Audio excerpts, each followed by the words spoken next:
Bonsoir à toutes et à tous. Ça va faire arriver les derniers, mais ceux qui étaient là à l'heure, donc on va commencer pile comme il faut. Vous savez, vous êtes à la Maison de l'Entrepreneuriat et des Transitions. C'est l'endroit de l'entrepreneuriat. On a voulu ce lieu pour qu'il soit un lieu d'échange, de rencontre, de fourmillement des entrepreneurs. Et donc, dans la période complexe que nous croisons, ça nous paraissait effectivement assez important de donner des éclairages.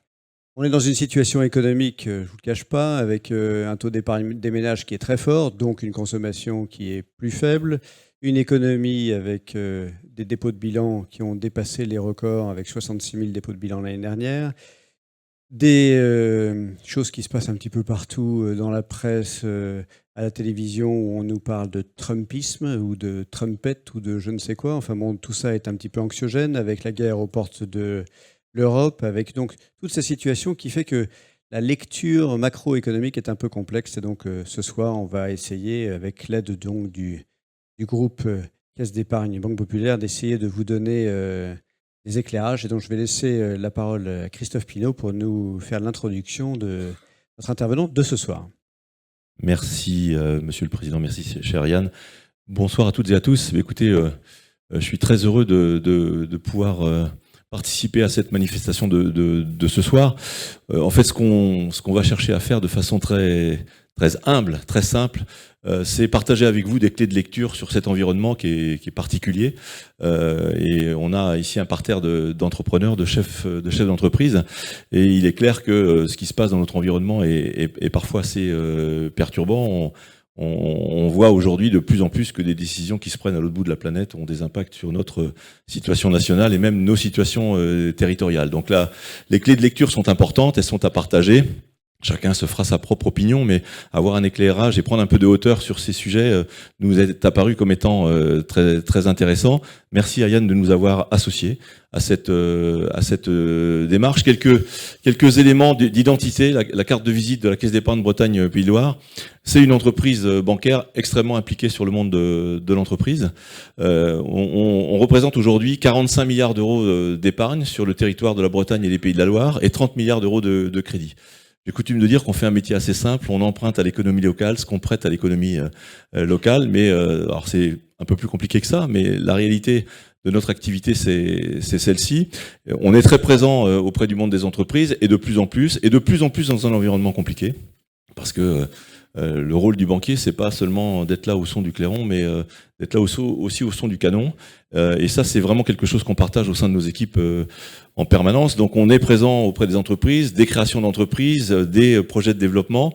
Et aujourd'hui, notre cheval de bataille avec Elsa Mignani, qui est membre du directoire en charge des corporates, justement, c'est de développer une démarche de conseil et de service auprès des entreprises au travers de ce qu'on a baptisé, nous, le hub des transitions. Le hub de transition, en quoi cela consiste-t-il ? C'est une équipe d'une centaine d'experts qui accompagnent les entreprises dans toutes leurs transitions. Alors, on parle souvent de transition environnementale, mais elles sont plus largement que ça, des transitions patrimoniales, actionnariales, immobilières, technologiques. Et ces 100 experts que nous avons réunis autour de nous sont évidemment des experts de la Caisse d'épargne Bretagne Pays de Loire, mais aussi du groupe BPCE, mais également de Natixis et parfois même en dehors du groupe, parce qu'on se veut une banque fonctionnant en système ouvert. On ne peut pas se targuer aujourd'hui d'avoir toutes les expertises dans quelque entreprise que ce soit, et de temps en temps, il faut aller chercher les meilleurs, parfois en dehors de notre périmètre, c'est ce qu'on s'emploie à faire. Donc notre rôle, c'est d'être prêteur, c'est d'être gestionnaire de vos projets, de votre trésorerie quand vous le souhaitez, mais aussi d'être un accompagnateur de tous vos projets de transition, sans dogmatisme, parce que notre parti pris, c'est pas de négliger les entreprises carbonées, mais c'est de les accompagner vers la décarbonation dans une trajectoire qui est de plus ou moins moyen long terme, en fonction de leur situation de départ. Mais toute l'économie régionale nous intéresse, quels que soient les secteurs d'activité. Voilà ce que je voulais vous dire très simplement en introduction. Merci encore une fois Yann de cette invitation, et je vais laisser tout de suite la parole à Jean-François Robin, qui est le directeur des études Monde au sein du groupe BPCE et qui va partager avec vous cet éclairage sur l'économie internationale, nationale et aussi régionale, parce qu'il connaît très bien notre territoire régional.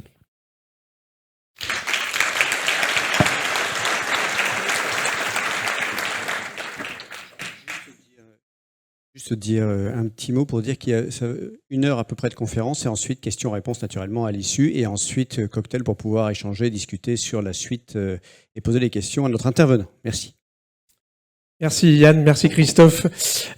Bonsoir à tous. Donc l'idée effectivement c'est de comme on est en petit groupe, c'est de discuter et d'échanger sur les sujets. Moi, ce que je me propose de faire, c'est vous donner un petit peu un panorama de notre scénario. Alors encore une fois, c'est pas vraiment des convictions en ce moment, hein, c'est plutôt des scénarios compte tenu du contexte très très incertain. Je dis souvent aux jeunes économistes qui rejoignent mon équipe que en fait, un économiste, ça a été inventé pour que les météorologues se sentent moins seuls. Mais c'est vrai qu'en ce moment, ce qu'on a de commun avec eux, hein, c'est qu'on essaie d'éviter les phénomènes dans les scénarios les plus grandes extrémités. On les évacue de notre scénario. Aujourd'hui, c'est sûr que les extrêmes, ce qui semblait complètement incompréhensible, est en train de devenir assez central.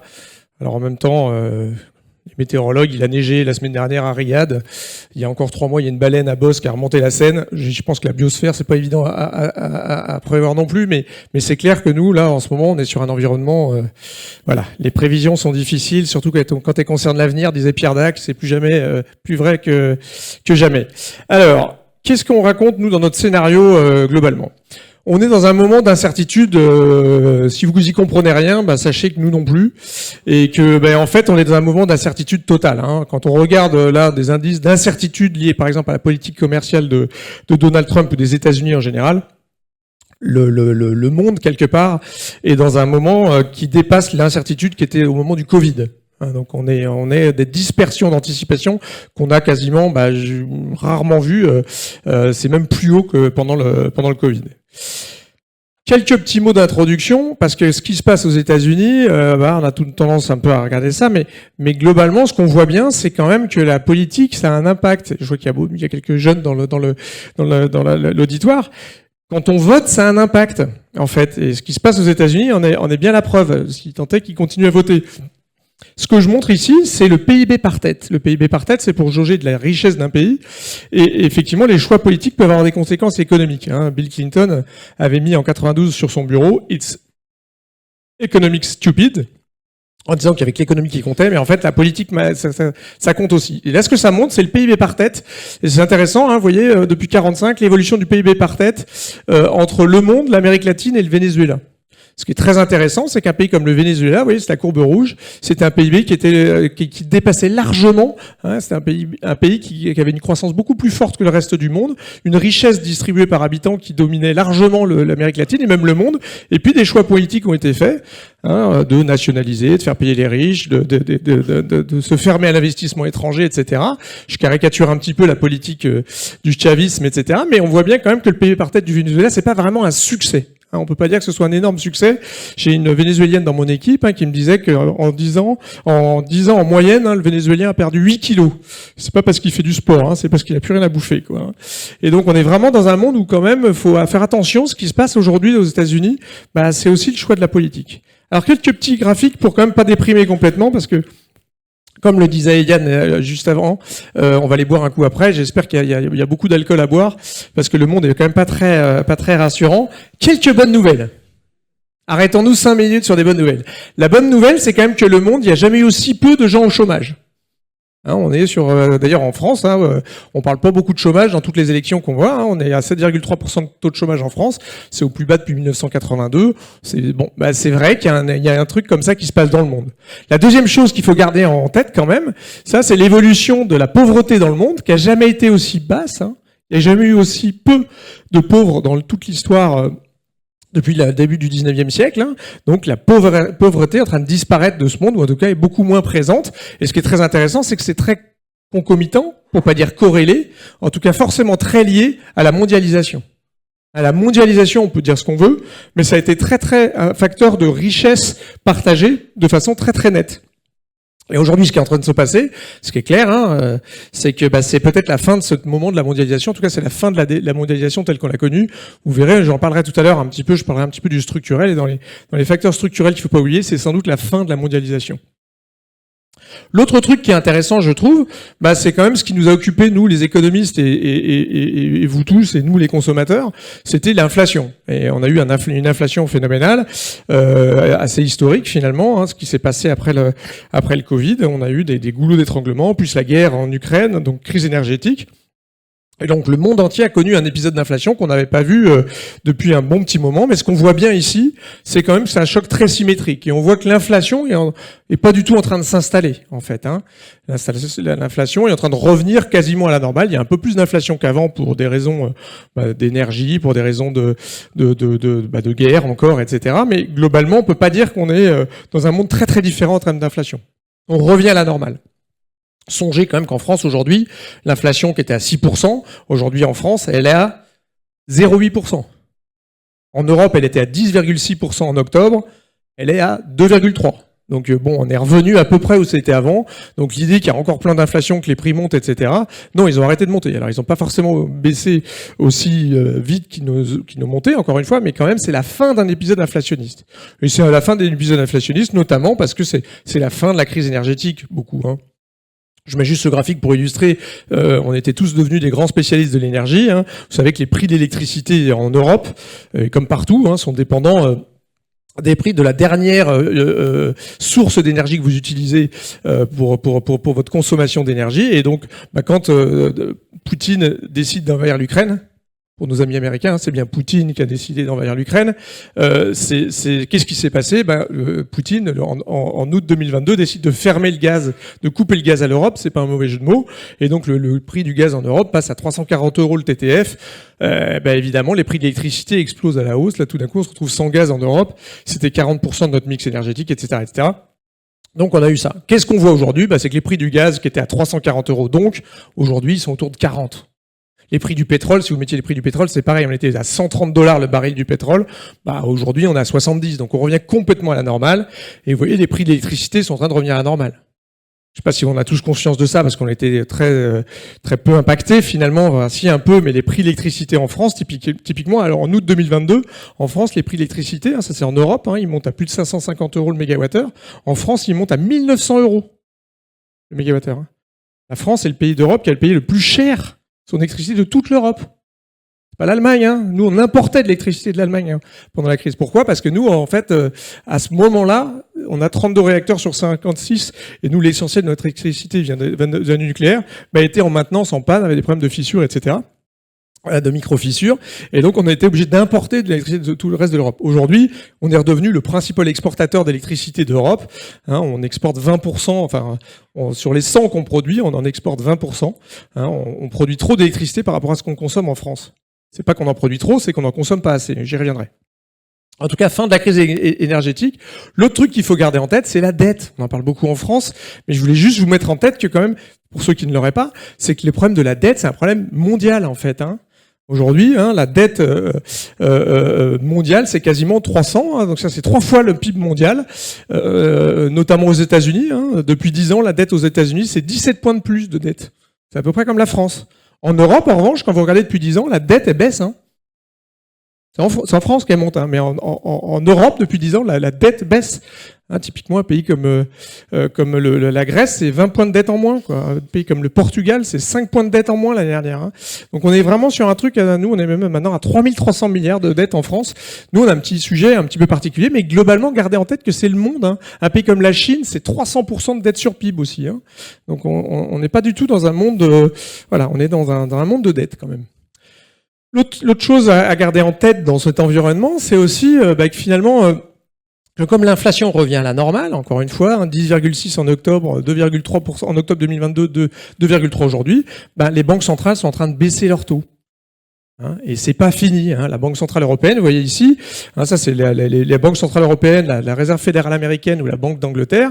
Ce qu'on voit bien, c'est que dans l'épisode 2021-2023, les banques centrales, elles avaient remonté les taux comme jamais de son histoire. La BCE avait autant monté les taux. Et c'est très intéressant parce que finalement aujourd'hui, elle commence à baisser, elle a baissé ses taux. On est maintenant On est repassé sous les 3%, et vous voyez, ça commence à se diffuser dans les taux immobiliers. Hein, on commence à retrouver des taux immobiliers beaucoup plus agréables, hein, surtout à la Caisse d'épargne Bretagne Pays de la Loire. Mais globalement, voilà, ça revient, mais c'est pas fini. Hein. Vous voyez que la Banque centrale européenne, elle a encore du chemin. Elle reviendra jamais à zéro. Hein. Moi, je suis parti d'un comité d'experts de la BCE pour regarder qu'est-ce qu'on pourrait faire, qu'est-ce qu'on a fait de bien, qu'est-ce qu'on devrait faire, pas faire. Je peux vous dire qu'au sein de la Banque centrale européenne, ils ont pas tellement envie de revenir au taux négatif. Hein. Donc ça, faut pas trop compter sur retrouver des prêts à 0,75. Ceux qui en ont, surtout les remboursez pas à la caisse. Hein. Pardon Christophe. Mais c'est une réalité, quoi. Ça reviendra pas là. En revanche, ça va sûrement continuer de baisser un petit peu quand même parce que, encore une fois, on voit pas trop de scénarios dans lesquels l'inflation pour nous remonte. Alors, c'est quoi notre scénario central? Parce qu'encore une fois, il y a des scénarios, on en fait des scénarios, des calculs stochastiques de partout pour avoir des scénarios en prenant un peu en compte tout ce qu'on a. Qu'est-ce qu'on dit aujourd'hui? Quand je dis aujourd'hui, hein, c'est lundi, hein, parce que mercredi, tout peut changer avec les taxes de Trump. Globalement, qu'est-ce qu'on dit? On dit qu'aujourd'hui, les États-Unis, a priori, qu'est-ce qu'on fait? On est en train de réviser à la baisse la croissance américaine depuis que Trump est arrivé. En fait, ce que fait Trump, pour l'instant, c'est un peu un échec, je vais y revenir, mais il n'y a pas grand-chose qu'aujourd'hui qui fait penser que ça se passe bien. La consommation baisse, la confiance baisse, le chômage remonte, les investissements baissent, les actions s'écroulent, les anticipations d'inflation aux États-Unis, on est au plus haut depuis 32 ans. Enfin bon, bref, je vous montrerai 2-3 petits graphes juste après, mais globalement, on est plutôt à réviser à la baisse. Hein, les taxes, une guerre commerciale, il n'y a pas de gagnants, hein, il n'y a que des perdants. Donc une guerre commerciale, ça fait de l'inflation en plus. Qui dit inflation en plus fait de consommation en moins. Et aux États-Unis, c'est 2/3 du PIB. Donc on révise à la baisse la croissance américaine. Hein. Donc c'est pas les gagnants de cette histoire. Hein. C'est peut-être les moindres perdants, mais en tout cas c'est pas vraiment les gagnants. Donc nous on était à 2,3, on est à 1,8. On continue à les baisser. Et on va sûrement continuer. Hein. Il y en a qui sont beaucoup plus optimistes que nous. Typiquement le FMI est à 2,7. Comme on est entre nous, je vous fais une petite confidence. J'étais en train de déjeuner avec le responsable du FMI pour l'Europe la semaine dernière, et qui me disait on va réviser fortement à la baisse nos prévisions de croissance pour les États-Unis pour 2025. On est à 2,7, on ne sait pas. Je lui disais où vous voyez. Le FMI il flippe un peu de publier ce qu'ils pensent. Parce qu'ils disent, nous, si on dit que la croissance américaine c'est 1%, a priori, ils nous enlèvent nos subventions, quoi. Donc on est dans un moment assez chinois quand même. Hein. Bon courage à ceux qui bossent à l'OCDE en ce moment, au château de la Mette, parce que je pense que ça va pas durer longtemps les subventions américaines à l'OCDE, qui est vous savez, c'est le fer de lance pour faire un impôt minimum au niveau international à 15%. Et évidemment, Trump a dit qu'il pénaliserait au sens pénal tous les pays qui voudraient faire ça. Donc évidemment, l'OCDE, à mon avis, ça va pas super bien se passer pour eux. Si vous avez des amis là-bas, faut qu'ils postulent ailleurs, mais pas au FMI. Alors, États-Unis, on révise à la baisse. Paradoxalement, évidemment, c'est pas une bonne nouvelle pour l'Europe. Hein. L'Europe, on est le plus gros marché des biens du monde. Hein. On est l'économie la plus intégrée du monde. Mais évidemment, dans une guerre commerciale, quand vous êtes le plus ouvert, c'est pas très bon. Et donc, on révise à la baisse, et notamment sur des pays comme l'Allemagne. L'Allemagne, on était en train de baisser les perspectives de l'économie allemande, qui est l'économie la plus ouverte de la zone euro, qui est le principal moteur de l'économie européenne et qui est à l'arrêt depuis, qui est en récession depuis 2 ans. On était tendance un petit peu à réviser la baisse. Je vais en reparler tout à l'heure, mais une révolution. En fait, si on pense à 2025, c'est un monde de révolution. Bon, alors je peux mettre plein d'adjectifs sur 2025. Hein. C'est un monde volatile, c'est un monde violent, c'est un monde de rapport de force, c'est un monde de testostérone, c'est un monde non linéaire, c'est un monde, qu'est-ce qu'on peut dire oui, un monde complètement incompréhensible. Mais c'est aussi un monde de révolution. Et en Allemagne, il se passe une révolution. Les Allemands sont en train de devenir français, quoi.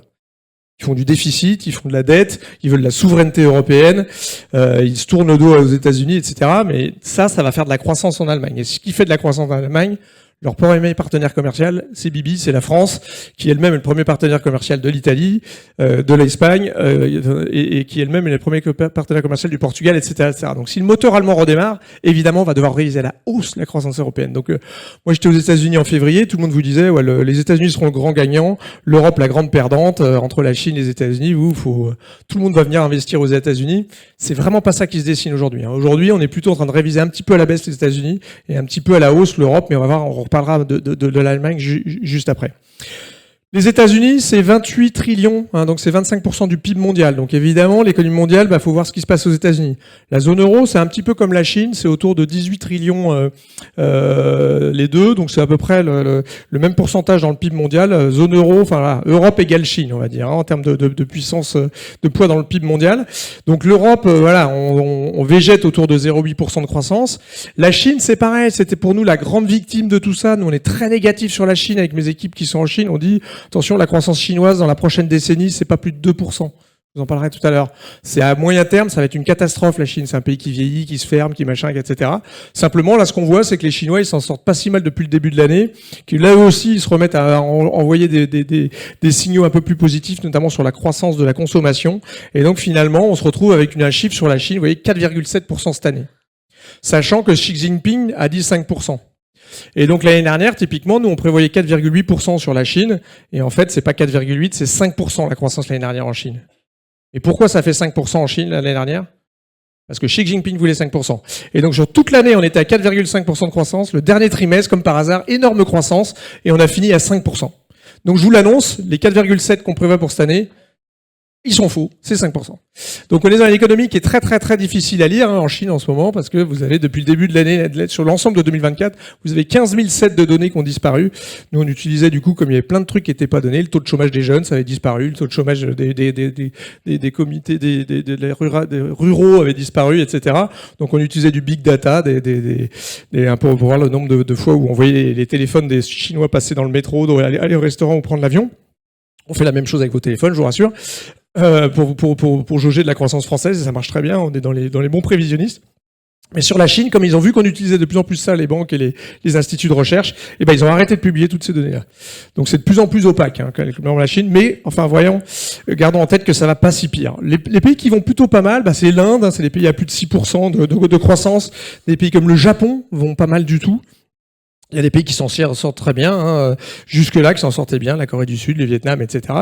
Tout ça, c'est ce que je vous raconte là, c'est valable jusqu'à après-demain, parce qu'après, on a la guerre commerciale, on ne sait pas comment ça va passer, mais globalement, quand on regarde juste ça, j'arrête sur ce tableau un peu long, mais globalement, les grandes zones économiques du monde, les États-Unis, 1,8, ça va pas si pire, c'est pas du tout une récession.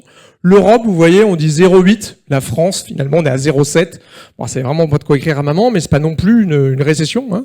C'est 0,7 de croissance. La Chine, plutôt, je vous l'ai dit, 5%. Mais globalement, les grandes économies mondiales, aujourd'hui, c'est pas si pire, quoi. C'est pas affreux. Et donc là-dessus arrive la guerre commerciale. Je vais en parler. Et évidemment, quand vous allez mettre des taxes, ça va impacter la croissance européenne, ça va impacter la croissance chinoise. Notre difficulté aujourd'hui, c'est de savoir les réactions qui vont être faites à ça, comment est-ce que ça va agir. Alors les États-Unis, je passe très rapidement, mais ce qui caractérise les États-Unis, vous voyez, ça c'est les ventes au détail, donc la consommation des Américains. Ça c'est la consommation des Américains. La ligne qui vous voyez là en rose ou en noir et en violet, ça c'est la tendance de long terme de la consommation aux États-Unis, en Europe et en Chine. Vous voyez, la particularité des États-Unis, c'est que le consommateur américain, qu'est-ce qu'il a fait? Comme nous pendant le Covid, tout le monde a fait la même chose pendant le Covid. Vous n'avez pas le droit de sortir chez vous, pas le droit d'aller chez le coiffeur, au restaurant, visiter les copains, prendre l'avion. Donc vous faites rien, mais simplement pendant ce temps-là, on vous soutient financièrement. Les États vous soutiennent. Vous avez gardé votre salaire ou vos emplois selon si vous étiez aux États-Unis ou en Europe. On a soutenu soit le revenu, soit l'emploi. Mais du coup, quand tout se rouvre, vous vous remettez à consommer. Ce qui est très impressionnant dans les États-Unis, c'est qu'ils ont une consommation qui est aujourd'hui supérieure à ce qu'elle aurait été s'il n'y avait pas eu le Covid. Donc eux, ils ont reconsommé toute leur épargne. L'Américain, il n'a pas peur du futur.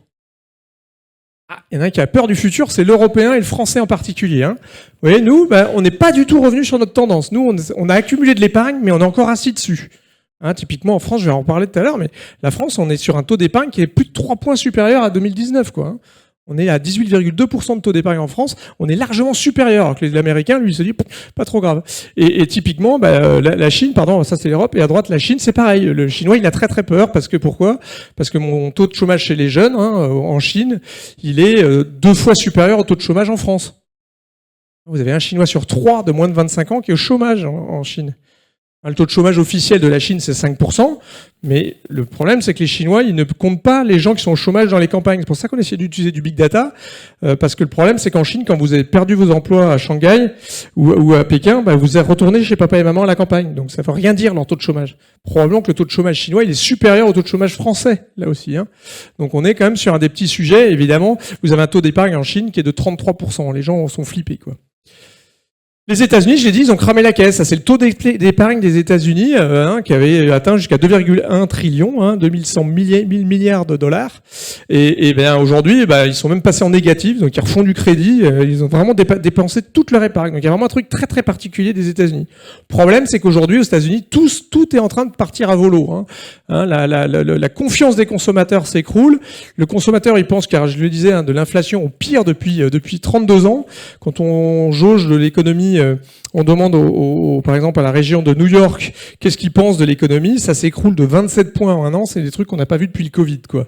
Donc même aux États-Unis, la confiance commence un petit peu à ça, il y a rien de trop qui va, Vous voyez, la confiance baisse, la confiance dans la situation présente des Américains ou de la situation de leurs enfants typiquement, ils deviennent très français. L'Américain pense que sa situation va se détériorer dans le futur.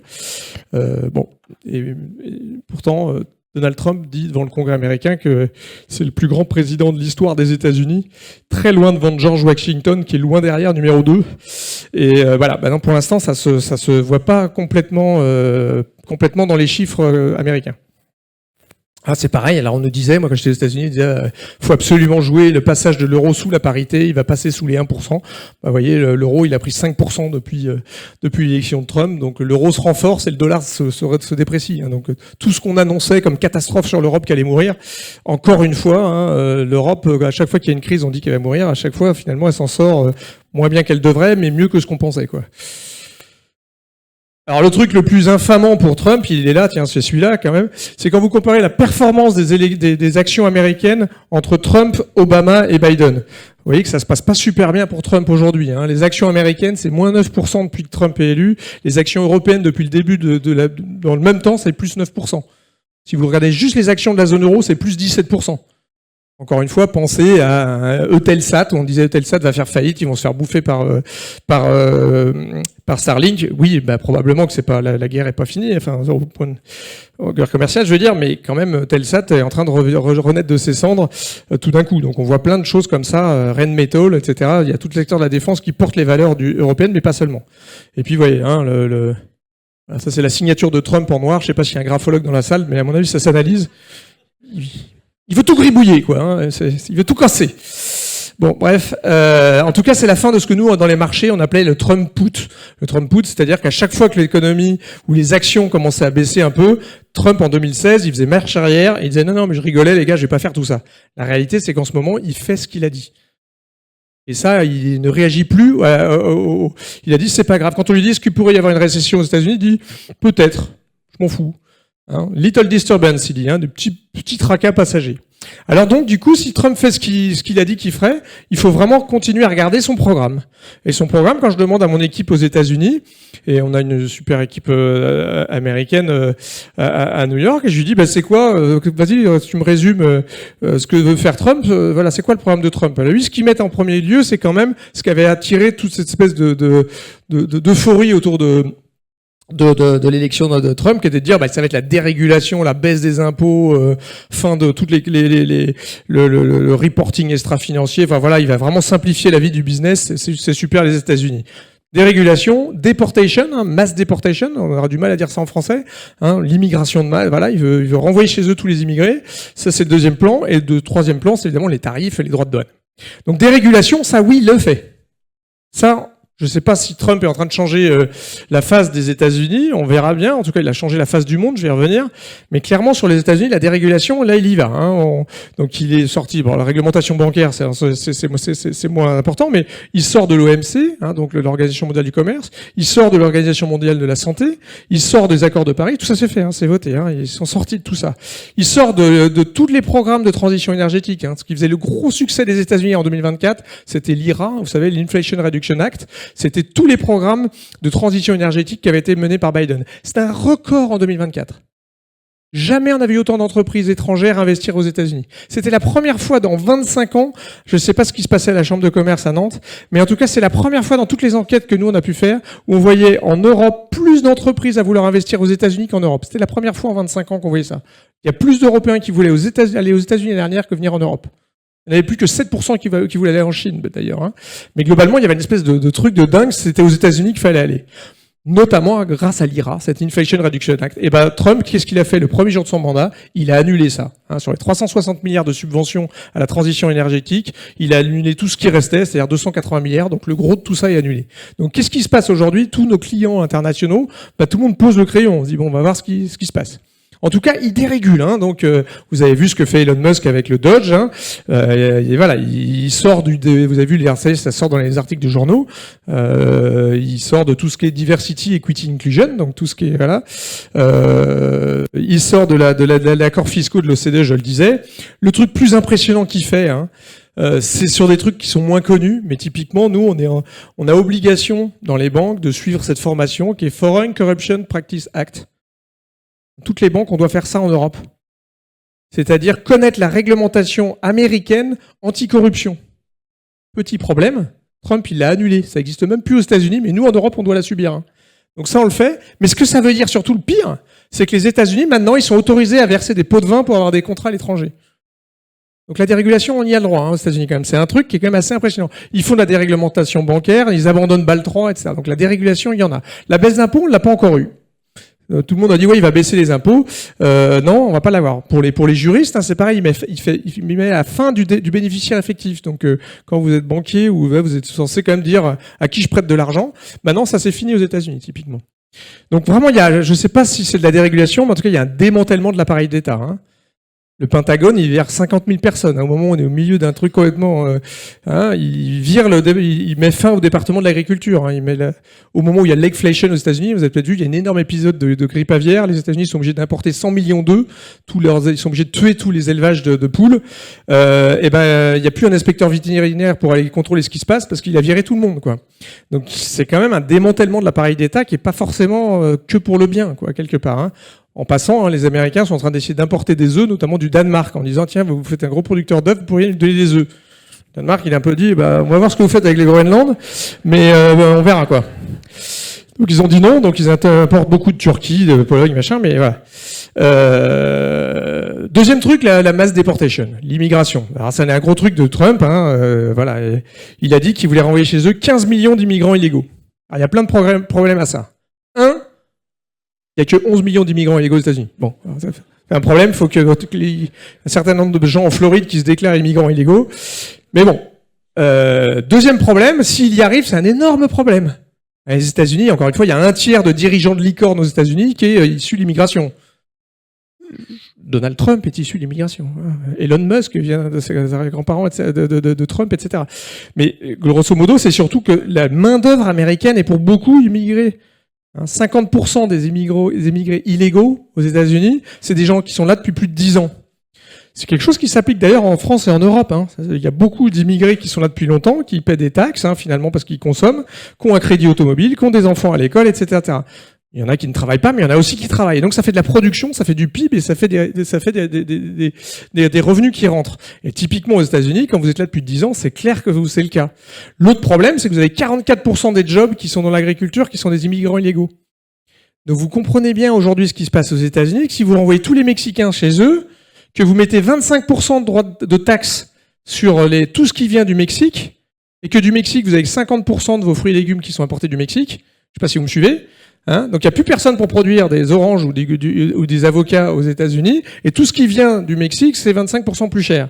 Le prix du guacamole, il va forcément monter, quoi. Hein, donc ça marche pas, son truc, quoi. Ça ne marche pas. Hein.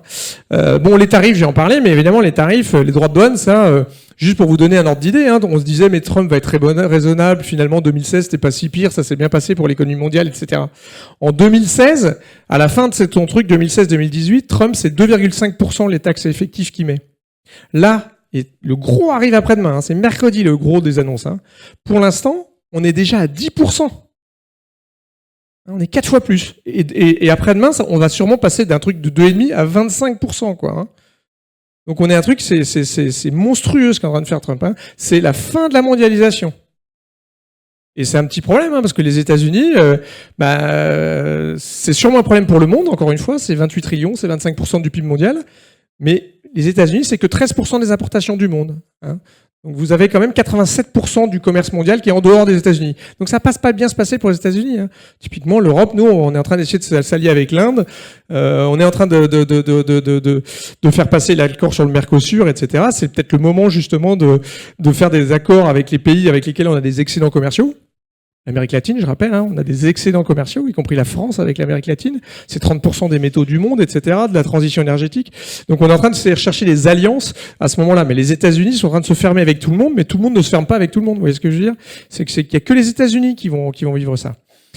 L'autre truc qui est très très frappant, que moi j'avais pas du tout vu venir, tout ça, moi l'isolationnisme mercantiliste de Trump, on l'avait pas mal lu. En revanche, ce qu'on voyait pas du tout, c'était ce côté république impériale.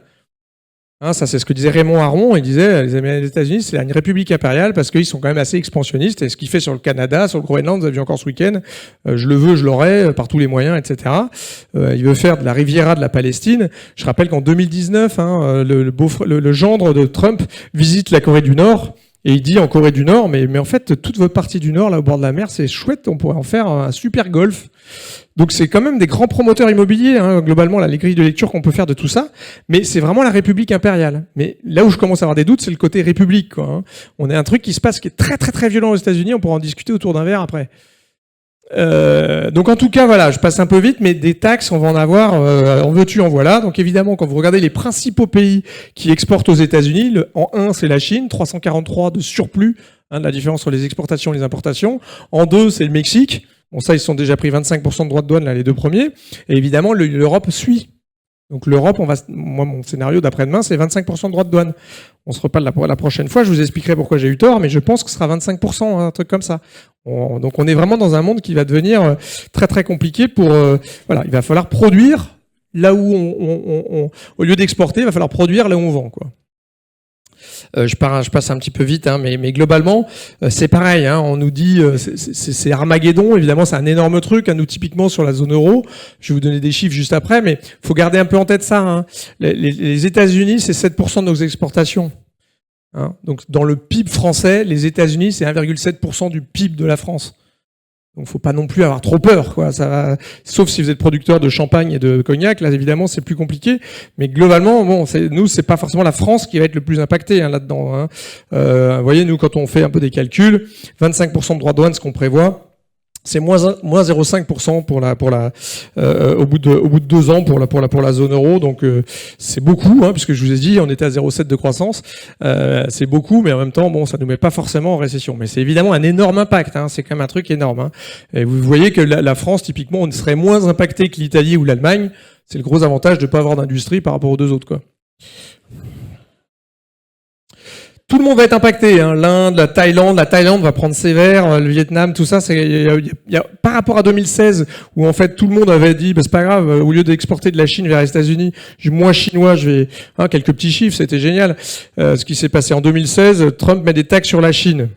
Donc les exportations de la Chine vers les États-Unis, moins 20%. Les exportations du Vietnam vers les États-Unis, plus 33%. Les exportations de la Chine vers le Vietnam, plus 33%. Bon, vous avez compris, les Chinois, pas débiles, ils sont mis au Vietnam, ils ont tout exporté. Vous allez voir, je vous montrerai un petit graphique après. C'est assez frappant, quoi. Voilà ce qui se passe. Ça, c'est l'exemple des éléments de cuisine, un peu le Ikea chinois. Évidemment, les exportations de cabinets de mobilier préfabriqué, ça s'écroule en Chine, mais par contre, tout le reste est en train d'énormément augmenter.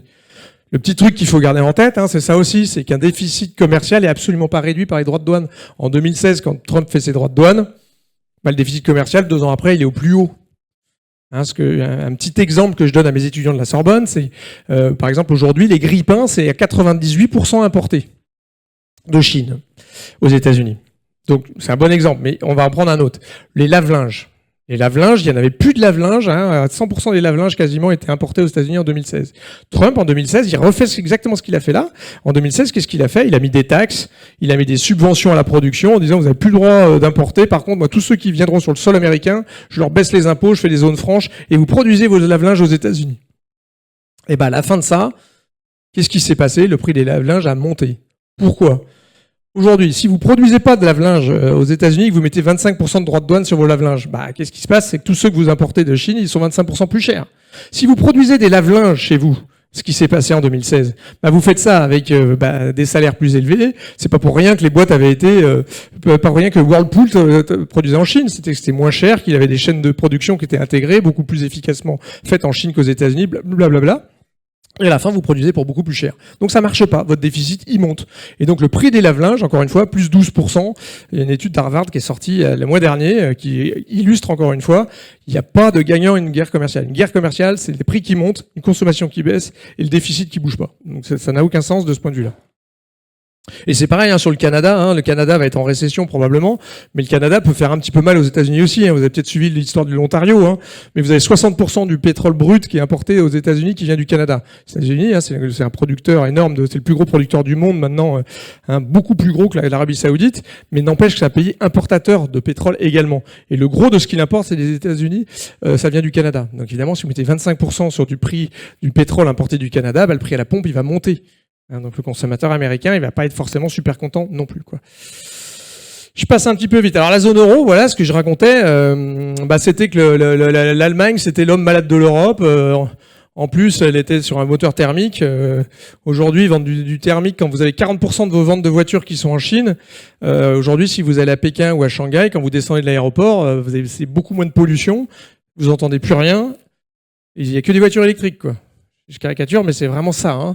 Dans les grandes villes, maintenant, c'est essentiellement de la voiture électrique. Donc, quand vous étiez un constructeur de voitures allemandes, où vous essayez de vendre du thermique, vous vendez des fourchettes dans un monde de soupe, quoi. Ça sert à rien, quoi. Personne n'en veut. En Chine, c'est terminé le thermique, c'est fini la guerre. Nous, on est encore en train de se demander si en France, on ne devrait pas repousser l'objectif pour nos constructeurs. On est juste en train de préparer la guerre qui est finie. C'est terminé la guerre sur l'électrique, on pourra en reparler, mais aujourd'hui, en Chine, la voiture électrique, elle est moins chère que la voiture thermique, elle pollue moins, elle va plus vite. Il y a aucun intérêt à acheter une voiture thermique quand vous êtes en Chine. La BYD, ils sortent une voiture à $9 800 avec un niveau d'autonomie qui est supérieur à une Tesla. Vous avez peut-être vu que BYD sort des chargeurs, pour ceux qui disent bah oui, mais moi quand je fais Nantes-Bordeaux, j'ai pas envie de tomber en rade. C'est bien, mais maintenant toutes les voitures électriques qui sortent, c'est entre 700 et 1000 km d'autonomie. Moi perso, ma prostate m'arrête avant. Et là, BYD, il vous sort une recharge en 5 minutes de 400 km pour ceux qui auraient un peu envie d'un café. Donc c'est fini le moteur thermique. Donc quand j'entends qu'il faut continuer à repousser les objectifs alors qu'on est le plus principal producteur d'électricité en Europe, en France, on marche un peu sur la tête. C'est qu'on devrait être le moteur de l'électrique, sans un mauvais jeu de mots, quoi. En tout cas, pardon, je m'excite. L'Allemagne est devenue redevient le moteur de la croissance européenne. Songez que les Allemands, ils viennent de décider, vous avez tous suivi ça, c'est 1500 milliards de dépenses publiques de plus. 1500 milliards. C'est 500 milliards sur l'infrastructure, dont 100 milliards sur la transition énergétique. On en parlait tout à l'heure avec Yann. Est-ce que c'est la fin de la transition énergétique? Pas du tout, ça accélère en Europe. Depuis le début de l'année, 54% de l'électricité produite en Europe, c'est fait avec de l'électricité renouvelable. Enfin, ça ne s'arrête peut-être un petit peu aux États-Unis, mais le reste du monde, j'en reparlerai tout à l'heure, est en train de s'électrifier, quoi. Bref, l'Allemagne est en train de devenir le moteur de l'investissement en Europe. C'est 500 milliards sur les infrastructures et c'est jusqu'à 1000 milliards sur les dépenses de défense. Évidemment, les Allemands étaient très à la bourre là-dedans, mais là, ils vont faire 15 points de PIB de dépenses. C'est monstrueux. Donc, si l'Allemagne, elle peut tout à fait être à 2% l'année prochaine, l'Allemagne. L'Allemagne à 2%, mais chiffre de tout à l'heure, évidemment, il faut réviser à la hausse la croissance française. Et d'ailleurs, ça commence à se voir. On voit depuis quelques mois ce qui était le grand problème de l'Europe récemment, c'était l'industrie manufacturienne. Et c'est en train de repartir un petit peu. On est en train de voir. Et puis alors là, la défense qui se passe, il suffit de parler à Rheinmetall ou KNDS ou Naval ou à tous les groupes du coin ou à Airbus. Je sais pas s'ils sont là, mais voilà, évidemment, les commandes liées à la défense, mais pas que, sont en train d'exploser à la hausse. Je vous remets un petit peu mon petit graphique de tout à l'heure. Si je dois parler de l'Europe, ce qui caractérise l'Europe, encore une fois, c'est ça par rapport aux États-Unis. Ça, c'est les taux d'épargne. Vous voyez, tout le monde a vachement épargné pendant la crise du Covid, et puis les États-Unis ils sont là, mais l'Europe c'est la jaune et les Français c'est la violette.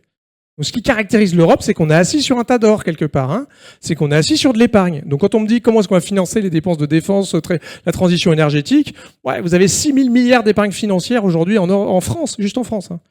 Donc on est dans un truc où on est assis sur de l'épargne, quoi. C'est 2000 milliards juste l'assurance vie. Hein. Bon. Alors ça, c'est les petits graphiques que j'ai marqués, je montrais aux États-Unis, parce que déjà à l'époque, on me disait que l'Europe ça allait mourir, certes, mais pour l'instant, l'Europe, ça se passe pas si mal. Hein. On est au plus bas de l'histoire du taux de chômage en Europe. Hein. J'ai pas pu vous mettre le petit graphique qui est sorti ce week-end, hein. Mais l'Europe a jamais été aussi populaire en Europe, quoi. Hein. Les Européens, là, quand on fait les sondages aujourd'hui par Eurostat de est-ce que vous vous sentez européen, même en Italie, même en Pologne, tout le monde s'est jamais aussi senti européen au moment où effectivement les États-Unis sont en train d'abandonner l'OTAN, on est en train de nous abandonner, etc. On a un moment un petit peu européen, quelque part, hein, ce que disait Jean Monnet. Hein. L'Europe ne se construit que pendant les crises, et la somme des réponses qu'elle fera à ces crises, c'est exactement ce qui est en train de se passer. C'est pareil, on me dit toujours, ouais, la vieille Europe par rapport à l'Asie et aux États-Unis. Bon, les États-Unis, je vous rappelle, c'est 320 millions d'habitants. L'Europe, c'est 450 millions d'habitants. Et ça continue de grossir. L'année dernière, c'est 1,6 million de plus. Alors que l'immigration, c'est moins de 33% en 2024 par rapport à 2023. C'est pas un vieux continent forcément. Hein. C'est ça qui est très paradoxal dans ce moment-là. C'est qu'on demande, il y a 450 millions d'Européens qui demandent de l'aide à 320 millions d'Américains pour aller combattre ou empêcher, ou en tout cas empêcher des 140 millions de Russes de battre 38 millions d'Ukrainiens et qu'ils n'arrivent pas à battre. Quoi. Donc on est quand même dans un moment de doute européen qui est un peu débile. Quoi. On a largement de quoi s'en sortir. Quoi. Regardez le PIB par tête, c'est pareil. Hein. Des petits. Alors je vous ai pas mis la Russie, hein, mais grosso modo, la Russie, le PIB de la Russie, hein, c'est l'Espagne plus le Portugal. C'est 1000 milliards de moins que le PIB de l'Italie, quoi. Hein, donc c'est pareil quand vous regardez les PIB par tête, et la France c'est à peu près le PIB par tête de l'Europe, mais il y a quand même des trucs assez frappants. Hein. Vous voyez, par exemple, la Chine par rapport aux États-Unis. Hein, la Chine, c'est 20 000 dollars par tête par an. Les États-Unis, bah, c'est plus 75 000. Donc vous voyez que la Chine, c'est très peu, c'est encore un pays en voie de rattrapage. Et c'est 2 fois plus riche que l'Inde. Et ce qui est très impressionnant, c'est regarder la Pologne. Les moteurs de la croissance aujourd'hui du monde, hein, ils sont en Afrique, et ils peuvent être aussi en Europe de l'Est. Hein. Vous regardez, hein, des pays comme la Roumanie commencent à avoir des PIB par tête qui se rapprochent de ceux de pays européens hein, traditionnels. Hein. Vous avez des trucs très très importants. La Pologne met une tôle à la Chine, quoi. Hein. Voilà, donc sur l'Europe, ce qui va être intéressant, c'est de voir la réaction justement à l'abandon de l'Europe par les États-Unis. Vous avez vu encore ce week-end ce qu'il dit, hein, J.D. Evans. Hein, clairement, les États-Unis se tournent le dos à l'Europe, n'aiment pas l'Europe, donc l'Europe est seule. Hein, donc on va parler tout à l'heure, juste après peut-être de dépenses de défense, mais clairement, on est sans le parapluie américain au moment où on n'a jamais eu autant besoin d'un parapluie militaire. Donc l'Europe doit s'organiser, ça c'est clair. France, quelques petits mots. Alors, on est très 4e République là. Hein. La France, qu'est-ce qu'on raconte? La France, quelques petits chiffres, bon, je passe un petit peu vite, hein, mais globalement, ce que je disais tout à l'heure, y a des trucs qui vont plutôt pas mal, et notamment, moi, ce que je mets un peu en avant en ce moment, c'est ça. Attention, la guerre commerciale, nous, le fait qu'on ait assez peu c'est 13% du PIB, notre industrie. Bon, le gros de ce qui nous intéresse, c'est plutôt ce qui se passe en Allemagne, c'est 15% de nos exportations, c'est 1,7% des US, nous, hein, donc en poids dans nos exports. Donc je l'ai vu tout à l'heure, hein, en poids de PIB, c'est assez peu. Donc, on a de quoi, quelque part, à s'en sortir. Bon, après, il y a un certain nombre de choses qui ne vont pas, effectivement. Hein, le fait que on est 73% à dire qu'on est heureux en France. On est en fait dans le bas du classement. Hein. Les premiers sont les Finlandais. Les États-Unis sont 23e, etc. En fait, 73%, c'est assez peu par rapport à la moyenne des pays occidentaux. On n'est pas si mal placé parce qu'évidemment, quand vous êtes en Bangladesh ou en Iran, aujourd'hui, vous n'êtes pas très heureux, ou en Turquie, etc. Mais globalement, c'est marrant, les Français sont très très pessimistes, quoi, globalement. Hein. On est sur et ça explique peut-être pourquoi vous avez le record du monde de consommation de cannabis des moins de 16 ans, avec quand même un taux de prévalence impressionnant. Hein. Un enfant sur 2, si vous avez 2 enfants de moins de 16 ans, il y en a un qui a fumé du cannabis. Donc il est peut-être temps de le légaliser, mais on en reparlera tout à l'heure. Alors, la France, ce qui est marrant, c'est que quand vous regardez la France, quand on se compare, on se rassure un petit peu, parce qu'en fait, quand vous regardez depuis 2019, c'est le pays qui a connu le moins d'inflation. C'est le pays qui a connu le plus d'emplois. En France, hein, on crée 2 millions d'emplois depuis 2019. Hein. Encore une fois, on ne parle plus de chômage. C'est le pays où on a eu le moins de dégradation des conditions matérielles. Hein, un petit graphique, quand je le montre, en général, le MEDEF saute en l'air et jette ses chapeaux. Ça, c'est l'évolution des prix en jaune. Au-dessus, c'est l'évolution du SMIC. Il n'y a pas de perte d'achat au niveau du SMIC. Hein. Pas vrai. Hein. Aujourd'hui, on gagne le pouvoir d'achat. Évidemment, quand le SMIC est indexé sur l'inflation, au niveau du SMIC, on ne peut pas dire qu'on ait perdu du pouvoir d'achat. Et ça, c'est quand même important, c'est que l'année dernière, typiquement, on regagne du pouvoir d'achat tous, mais c'était déjà le cas au niveau du SMIC. Ce qui est le plus impressionnant, c'est ça. On finit l'année dernière à 1,3% d'inflation. Encore une fois, on a 0,8 aujourd'hui. Et qu'est-ce qu'on fait, nous? On revalorise les retraites de 5,3%. Donc le SMICard, il n'a pas trop perdu, mais celui qui a hyper gagné, c'est le retraité. On va y revenir. Ça nous fera de la discussion pour le... Mais ce qui est quand même très intéressant, hein, pour les dîners en ville, ce qui est très intéressant, c'est que l'année dernière, hein, les salaires en France, c'est 2,8%. Donc on a gagné 1,6% de pouvoir d'achat. C'est pas mal. Hein. En une seule année, on a récupéré la moitié de ce qu'on avait perdu en 2022-2023. Donc on regagne du pouvoir d'achat en France. Hein. Donc normalement, la conso, normalement mon taux d'épargne là, de 18,2, à un moment ou à un autre, on doit quand même puiser un peu dedans. Hein. On a quand même quelque chose qui est assez impressionnant en France. Alors on le disait, Yann le disait, c'est un record de destruction d'entreprises. On n'a pas vu ça depuis 2008. Hein. Il y a plus d'entreprises aujourd'hui en France qui font des défaillances, plus qu'en 2008. C'est totalement vrai. Simplement, il faut un peu regarder ça aussi. C'est que l'année dernière, en 2024, on n'a jamais autant créé d'entreprises en France. 1,1 million. Et pas seulement des petites, hein, c'est 12% d'entreprises industrielles. Dans le groupe BPCE, l'année dernière, en 2024, on accompagne plus de 300 entreprises créées par jour. Et c'est pas que des petites. Hein. Le CEBP, là, Bretagne Pays de la Loire, c'est 1,5 milliard de prêts aux entreprises. Hein, donc on y va, quoi. Hein, et donc les entreprises aujourd'hui, ouais, elles font défaut, mais il y en a beaucoup plus qu'avant. Hein, donc c'est quand même un truc ça qui va pas mal. Donc ça, c'est un des trucs que je mettrai en avant qui va bien en France. Le truc le plus impressionnant qui se passe depuis 2019 en France, messieurs, dames, c'est le taux d'activité. On n'a jamais eu autant de personnes qui bossent en France. Depuis 1975, depuis que la statistique existe, jamais on a eu autant de taux d'emploi. Jamais de la population en âge de travailler qui travaille, on n'en a jamais eu autant. Donc les réformes du marché du travail, etc., tout ça, ça a plutôt marché. Le fait qu'on remonte l'âge de la retraite, ça met des gens mécaniquement en emploi. Donc c'est un énorme succès dont on ne parle pas. Sauf qu'on est nuls. On est les plus nuls d'Europe. Ça, c'est le taux d'emploi jaune en bas là, que je viens de vous montrer, par rapport au reste du monde, enfin le reste de l'Europe. C'est 11 points en dessous de l'Allemagne, quoi. Le taux d'emploi des 55-64 ans, même après les réformes, c'est 56%. Il n'y a que presque un peu plus d'une personne sur deux qui bosse après 55 ans en France. À 57 ans, on dit « Jean-Louis, tu veux pas aller à la pêche, quoi ». Mais le taux d'emploi à 60 ans en France, c'est même pas 30%. C'est 32%. En Allemagne, à 60%, ils sont 72% à bosser. Ils sont 99% au Japon, quoi. Mais bon, ça c'est un peu particulier, mais globalement, on a un taux d'emploi qui est terrible, quoi. On est le pays qui bossons le moins sur la vie. Pourquoi ? Parce qu'on est beaucoup plus... L'âge moyen en France pour avoir un emploi fixe, où on commence à se dire je vais pouvoir acheter mon appartement, c'est 27 ans. On se met à bosser à 27 ans. C'est hyper tard, donc on bosse beaucoup trop tard en France, mais surtout on s'arrête beaucoup trop tôt. On est le pays de tout l'OCDE qui s'arrêtons le plus vite et qui passons le plus de temps à la retraite. Manque de peau, on est en plus ceux qui ont le plus grande espérance de vie. Alors peut-être que c'est lié, vous allez me dire, hein, que quand vous allez à la pêche à 56 ans, vous êtes peinard, mais bon. Alors j'avais un débat sur BFM récemment qui me disait « Mais monsieur Robin, on est les plus productifs du monde ». Alors c'est le président de la commission des finances qui dit ça. Je dis oui, certes, mais ça c'était en 1980, quoi. Parce qu'aujourd'hui, on est 34e sur 37 dans le classement de productivité de l'OCDE. Donc il y a un moment, on pouvait moins travailler si on était plus productif. Mais aujourd'hui, c'est plus du tout le cas. Plus du tout le cas.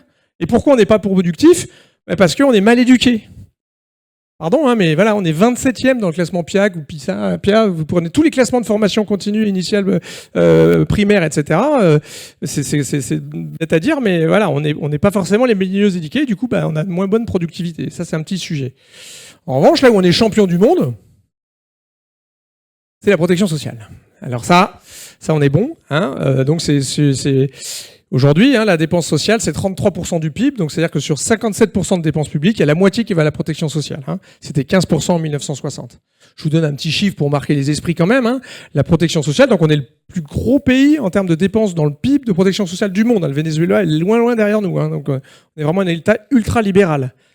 La protection sociale en France. La France, vous savez, on est 68 millions d'habitants. On est 0,8% de la population mondiale. On est 5,4% des dépenses sociales du monde. Vraiment un État ultra-libéral, quoi. Donc on est quand même à un poids des dépenses sociales aujourd'hui qui est quand même assez impressionnant. Hein. En 50 ans, les dépenses sociales, elles ont été multipliées par 2. Les dépenses de retraite, elles sont passées de 7 à 14%. Hein, puisque le gros des dépenses sociales, c'est encore une fois les dépenses des retraites. C'est notre choix collectif, c'est de mettre de l'argent sur les retraités et pas sur la formation, etc. Hein, encore une fois, 56% de nos dépenses publiques, c'est sur de la protection sociale, dont un tiers sur la retraite. C'est 30% de nos dépenses, c'est la retraite. C'est 9% pour l'éducation. Délirant, hein. C'est 10% pour l'aide aux entreprises qui créent de l'emploi.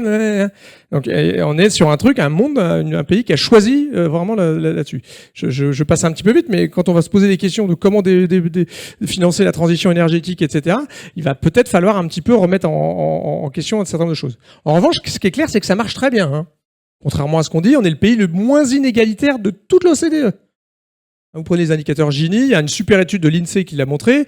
Avant redistribution, les 10% les plus riches, ils sont 18 fois plus riches que les 10% les plus pauvres. Après redistribution, c'est 3. Ça n'existe nulle part ailleurs. Nulle part. Hein, parce que quand vous êtes les plus pauvres, bah, vous avez accès gratuit aux services publics, vous payez pas la cantine, vous payez pas le collège, etc.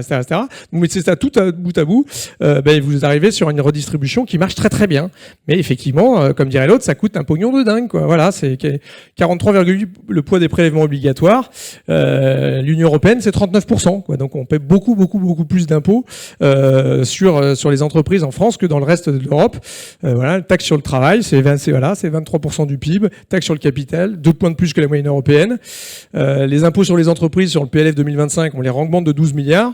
Bon, voilà, on fait un choix collectif de financer des choses au détriment peut-être de l'emploi et de la productivité, etc. Et on se retrouve du coup avec un espèce de cercle vicieux que je trouve assez juste. Hein. C'est-à-dire que aujourd'hui, vous êtes avec un pays qui est pas très productif, avec des énormes politiques redistributives.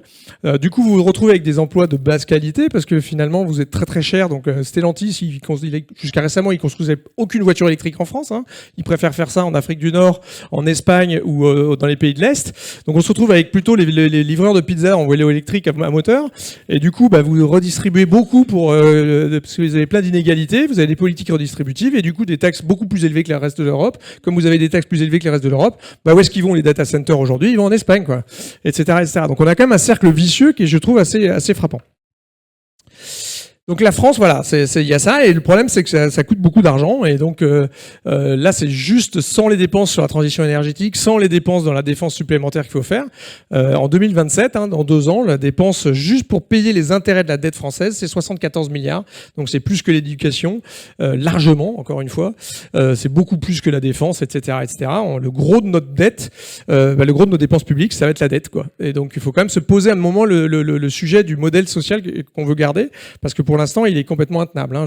Je refais un petit chiffre sur les retraites, hein, mais globalement, aujourd'hui, les retraites qui sont distribuées, et petite information, puisque apparemment, dans le dernier sondage qu'on fait, la plupart des Français sont très très favorables à défendre la répartition, mais pensent qu'on est en capitalisation. Vos cotisations d'aujourd'hui, c'est pas pour vous, hein, c'est pour financer les retraités d'aujourd'hui. Hein, donc tout le monde dit j'ai assez cotisé, j'ai le droit de partir à la retraite. Certes, mais tes cotisations, c'est pas pour toi. Hein, elles sont déjà distribuées finalement. Hein. Et aujourd'hui, les retraites qu'on distribue en France, elles sont 20% supplémentaires à ce que vous avez cotisé. Il y a un petit sujet d'équilibre dans le truc. Surtout qu'on a un monde qui vieillit, où il y aura de moins en moins d'actifs. Hein, on sera 1,5 actifs en 2050 par retraité. Donc on a un énorme problème de financement. Donc il va falloir quand même penser à ça. Donc nous, le débat aujourd'hui, c'est est-ce qu'on repasse à 62 ans, certes, mais ça n'a absolument aucun sens macroéconomique. Là-dedans, ça veut dire quoi? Ça veut dire que sans doute la dette publique française va avoir du mal à rebaisser. Nous, on a fait plein de calculs stochastiques avec plein d'hypothèses. Grosso modo, retenez que la dette française, elle va avoir beaucoup de mal avec nos déficits qui vont mettre jusqu'au mieux. En 2029, ils reviendront à 3%, ce qui est pas un chiffre européen, c'est un chiffre qui fait que ça équilibre la dette sur PIB. Mais comme on va mettre beaucoup de temps à venir là, la dette française, elle va pas s'équilibrer avant 120% du PIB. Et vous voyez, c'est un truc, un moment très très français. Hein. Ça, c'est les trajectoires de dette de tout le monde. Tout le monde a fait de la dette. Le monde entier a fait la même chose pendant le Covid et pendant la crise énergétique. On fait 15 points de dette sur PIB de plus, etc. La grosse différence, c'est que tous les pays, quand ça va mieux, ils enlèvent les chèques énergie, ils enlèvent la subvention à l'électricité, etc. Nous, non. Hein, on a un espèce de truc à continuer, en fait, finalement, à se passer. Immobilier très rapidement, mais juste la conclusion de l'immobilier, ce qu'on dit, c'est comme les taux d'intérêt vont baisser et que la croissance, on n'est pas en récession, normalement on a vu le point bas de l'immobilier, hein, on a touché le fond de la piscine. Normalement le marché immobilier, c'est ce qu'on commence à voir dans le groupe, hein, vous savez que on finance un logement sur 3 en France, c'est ce qu'on commence à voir, on interroge plus ces banquiers, nous on est prêt à prêter, et donc on voit quand même la dynamique de l'immobilier qui est en train de repartir, le pouvoir d'achat immobilier des ménages s'améliore, hein, dans tous nos modèles, et donc voilà, long story short, comme dirait l'autre, on est sur un marché immobilier qui doit se stabiliser. Alors se stabilise maintenant, attention, parce qu'il y a des pans du marché qui se stabilisent pas tant que ça. Je pense à l'immobilier de bureau. On entend beaucoup aux États-Unis que toutes les entreprises américaines demandent à tout le monde de revenir en travail présentiel. Donc l'avantage des États-Unis, pour l'instant, c'est qu'on garde encore plein de données. Et qu'est-ce qu'on voit dans les 10 principales villes américaines? Le taux d'occupation des bureaux, c'était il y a 15 jours, il est à peine plus de 50, il est à 54%. Hein, en semaine, en moyenne, les bureaux sont occupés à 54%. Le vendredi, c'est 30%. Donc il y a un effet quand même télétravail très très marqué dans le bureau. Alors je rappelle, hein, que le monde entier fait du télétravail aujourd'hui, hein, on en fait même plus qu'en France dans plein de pays. Et qu'est-ce que disent toutes les études? C'est que le télétravail, c'est bon. Jusqu'à 2 jours. Après, c'est mauvais. C'est que jusqu'à 2 jours, vous êtes hyper content, vous allez promener le chien discrètement entre midi et 2, vous faites votre footing, vous faites vos machines, ça vous fait lever du bureau, vous avez moins mal au dos, moins de problèmes psychomoteurs, vous êtes en forme, vous aimez mieux votre patron, votre productivité, elle augmente. En plus, vous compensez les heures, parce qu'on n'est pas très productif par heure, mais comme la plage horaire augmente, finalement, vous produisez plus en étant en télétravail que si vous y étiez pas. En revanche, au bout de 2 jours, vous commencez un petit peu à perdre un peu de lien, l'affectio societatis, l'intuité personae, etc. Vous vous engueulez plus à la machine à café, vous créez plus de débats, et donc la productivité baisse. Donc gardez en tête que de toute façon, ça va rester. Il y a une petite enquête que j'aime bien, qui a été faite par l'APEC, hein, les 57% des cadres de moins de 35 ans, c'est-à-dire la ressource rare, démissionnent si on leur enlève un jour de télétravail. 50% des cadres de moins de 35 ans ne postulent même pas s'il n'y a pas de télétravail. Donc bon courage quand même à ceux qui disent revenez un petit peu au bureau. J'étais en Asie il y a pas longtemps et typiquement il y a des entreprises à Londres, c'est pareil, qui commencent à payer leurs salariés pour qu'ils reviennent le vendredi, quoi. Alors nous dans le groupe on appelle ça le salaire, hein, mais voilà. La Chine, voilà, dans le Chine, c'est un peu en train de devenir quand même une bonne vraie dictature digitale, etc.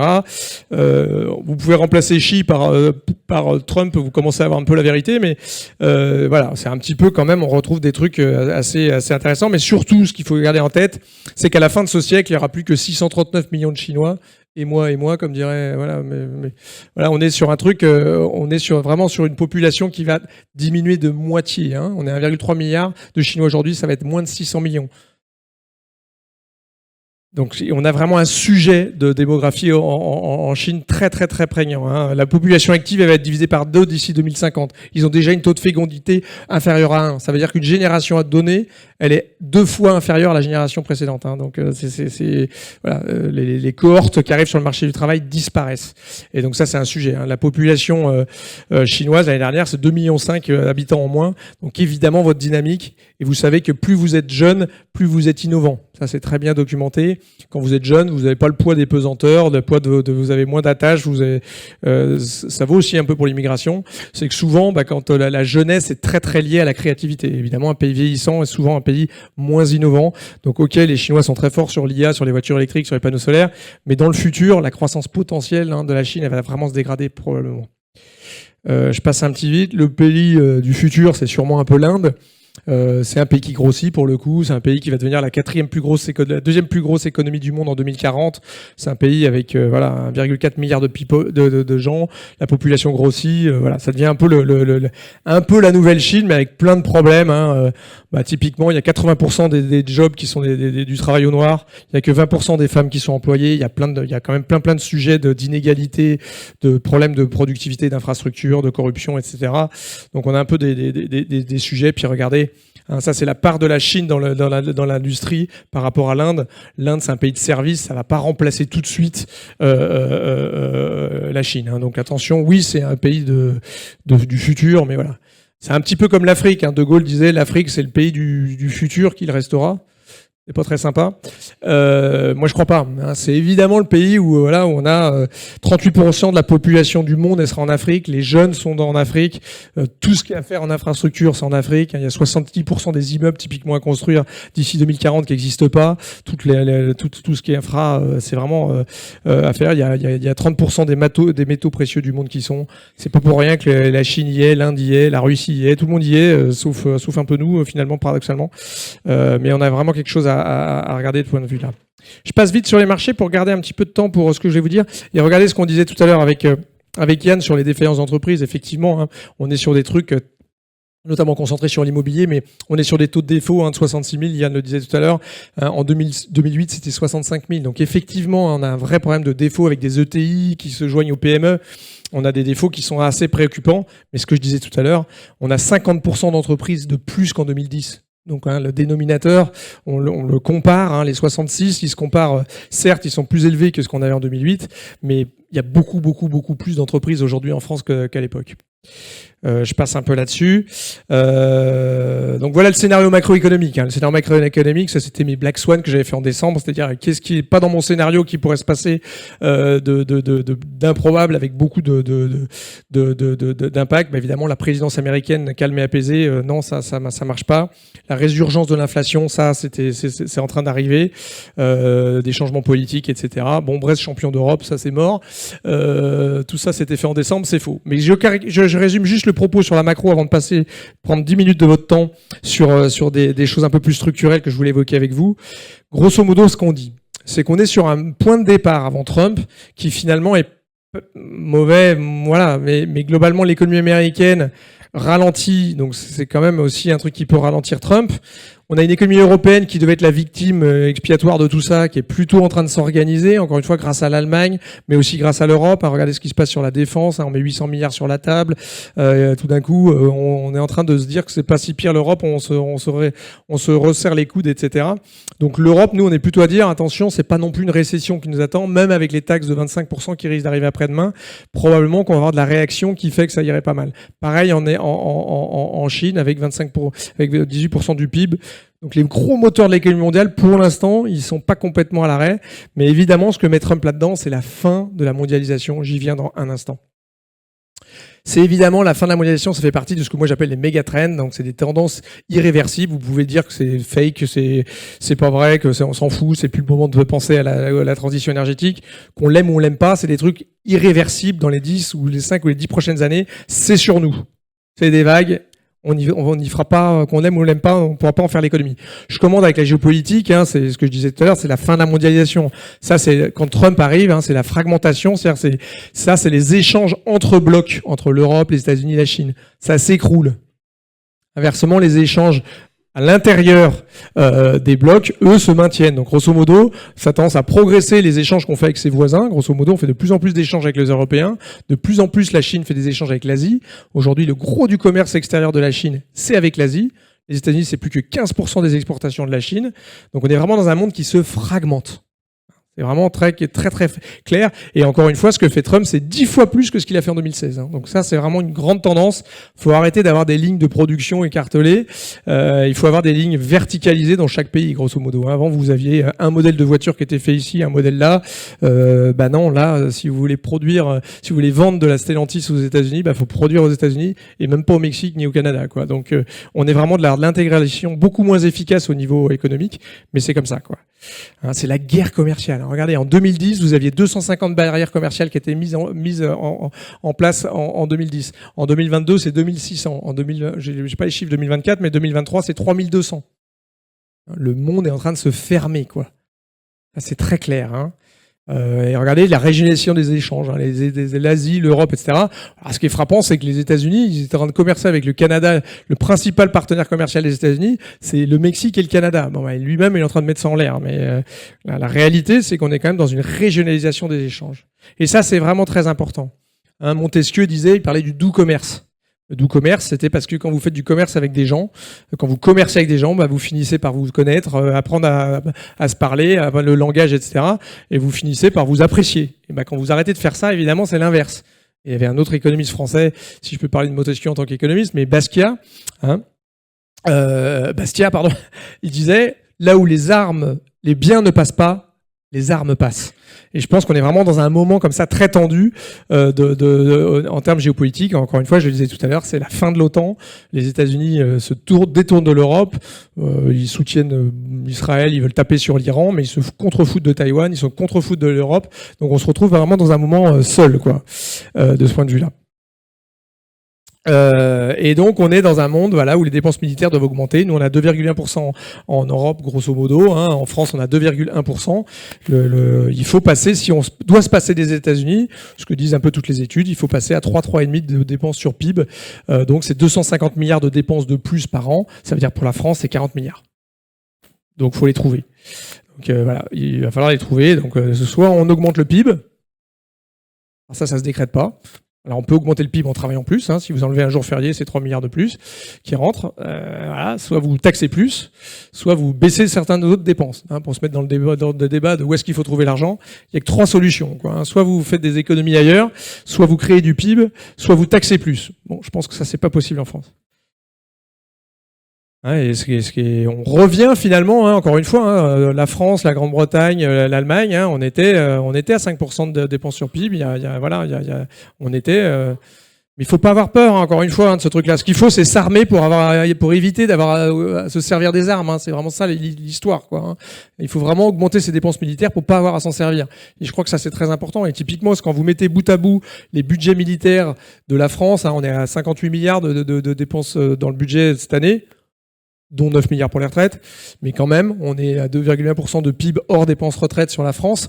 Mais si vous mettez France, Allemagne, qui est autour de 80 milliards, hein, grosso modo, la zone euro, c'est déjà 3 fois plus de dépenses militaires que la Russie. Hein, l'Europe, ça n'a rien à voir avec la Russie en dépenses militaires. Hein. On a 2 millions de soldats en Europe. Aux États-Unis, ils en ont 1,3 million. Voilà, on a de quoi, encore une fois. Ce qu'on n'a pas, c'est l'industrie qui suit, mais globalement, en termes de budget, de moyens, bon, on doit pouvoir s'organiser, encore une fois, modulo ce que je viens de dire juste avant.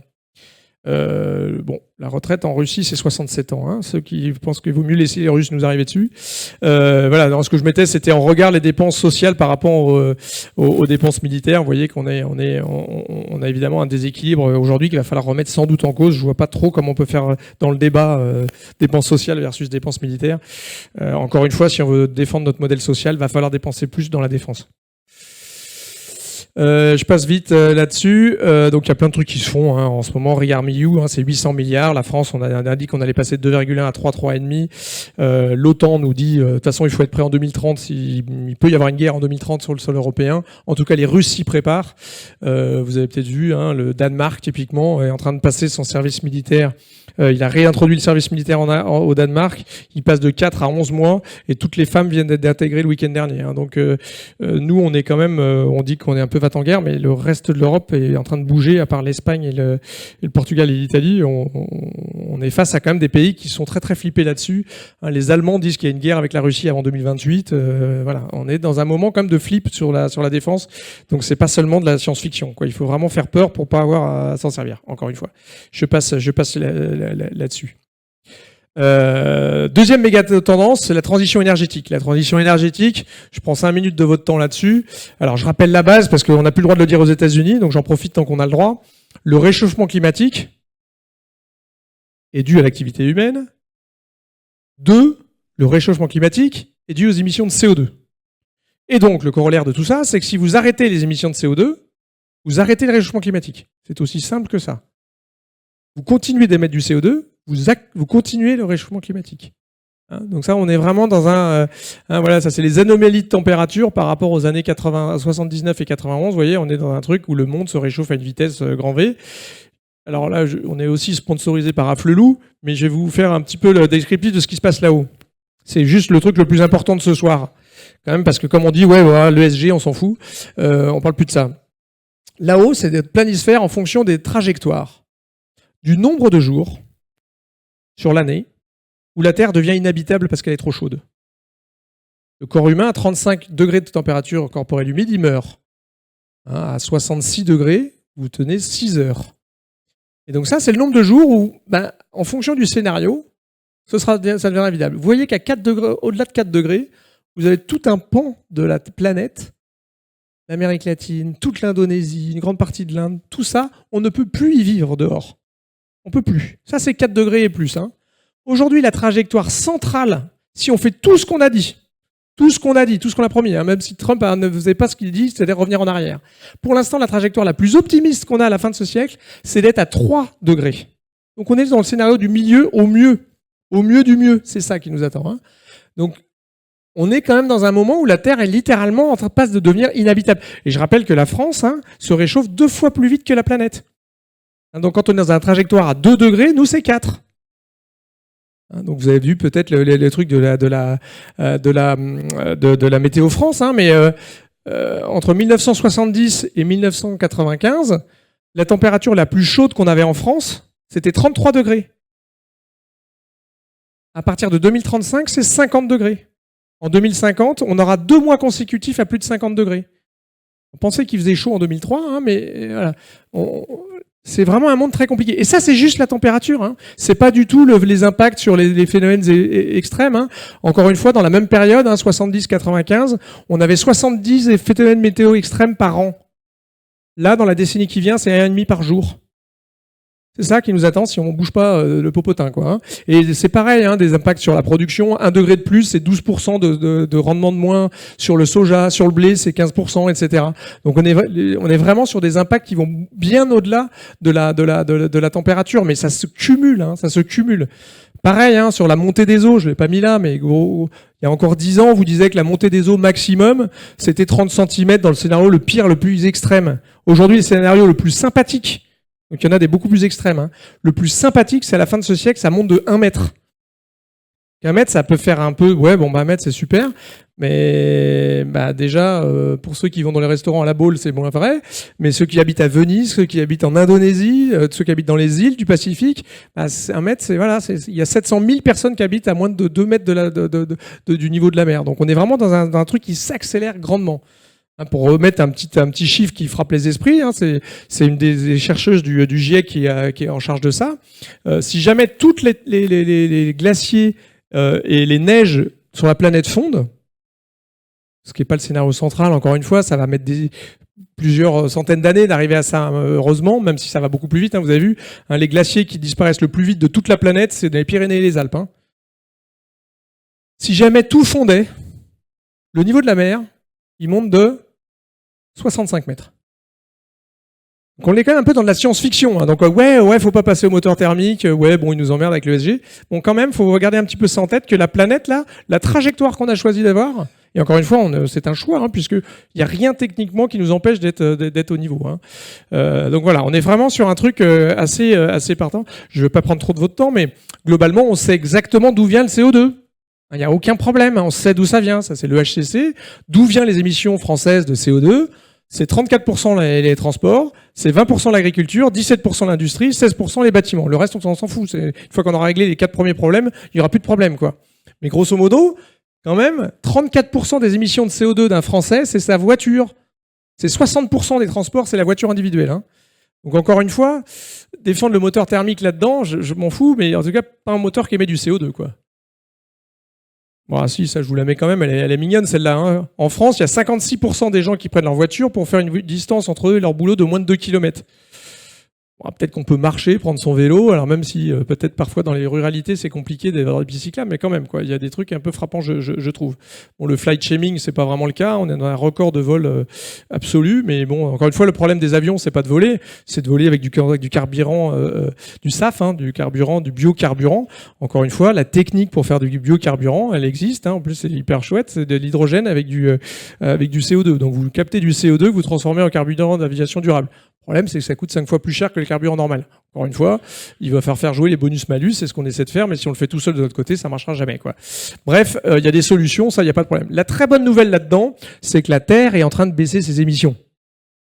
Beaucoup trop lentement, mais les plus gros pollueurs, y compris la Chine a sans doute 10 ans d'avance, hein, je parlais de mes voitures électriques, mais la Chine est en train de s'électrifier à vitesse grand V.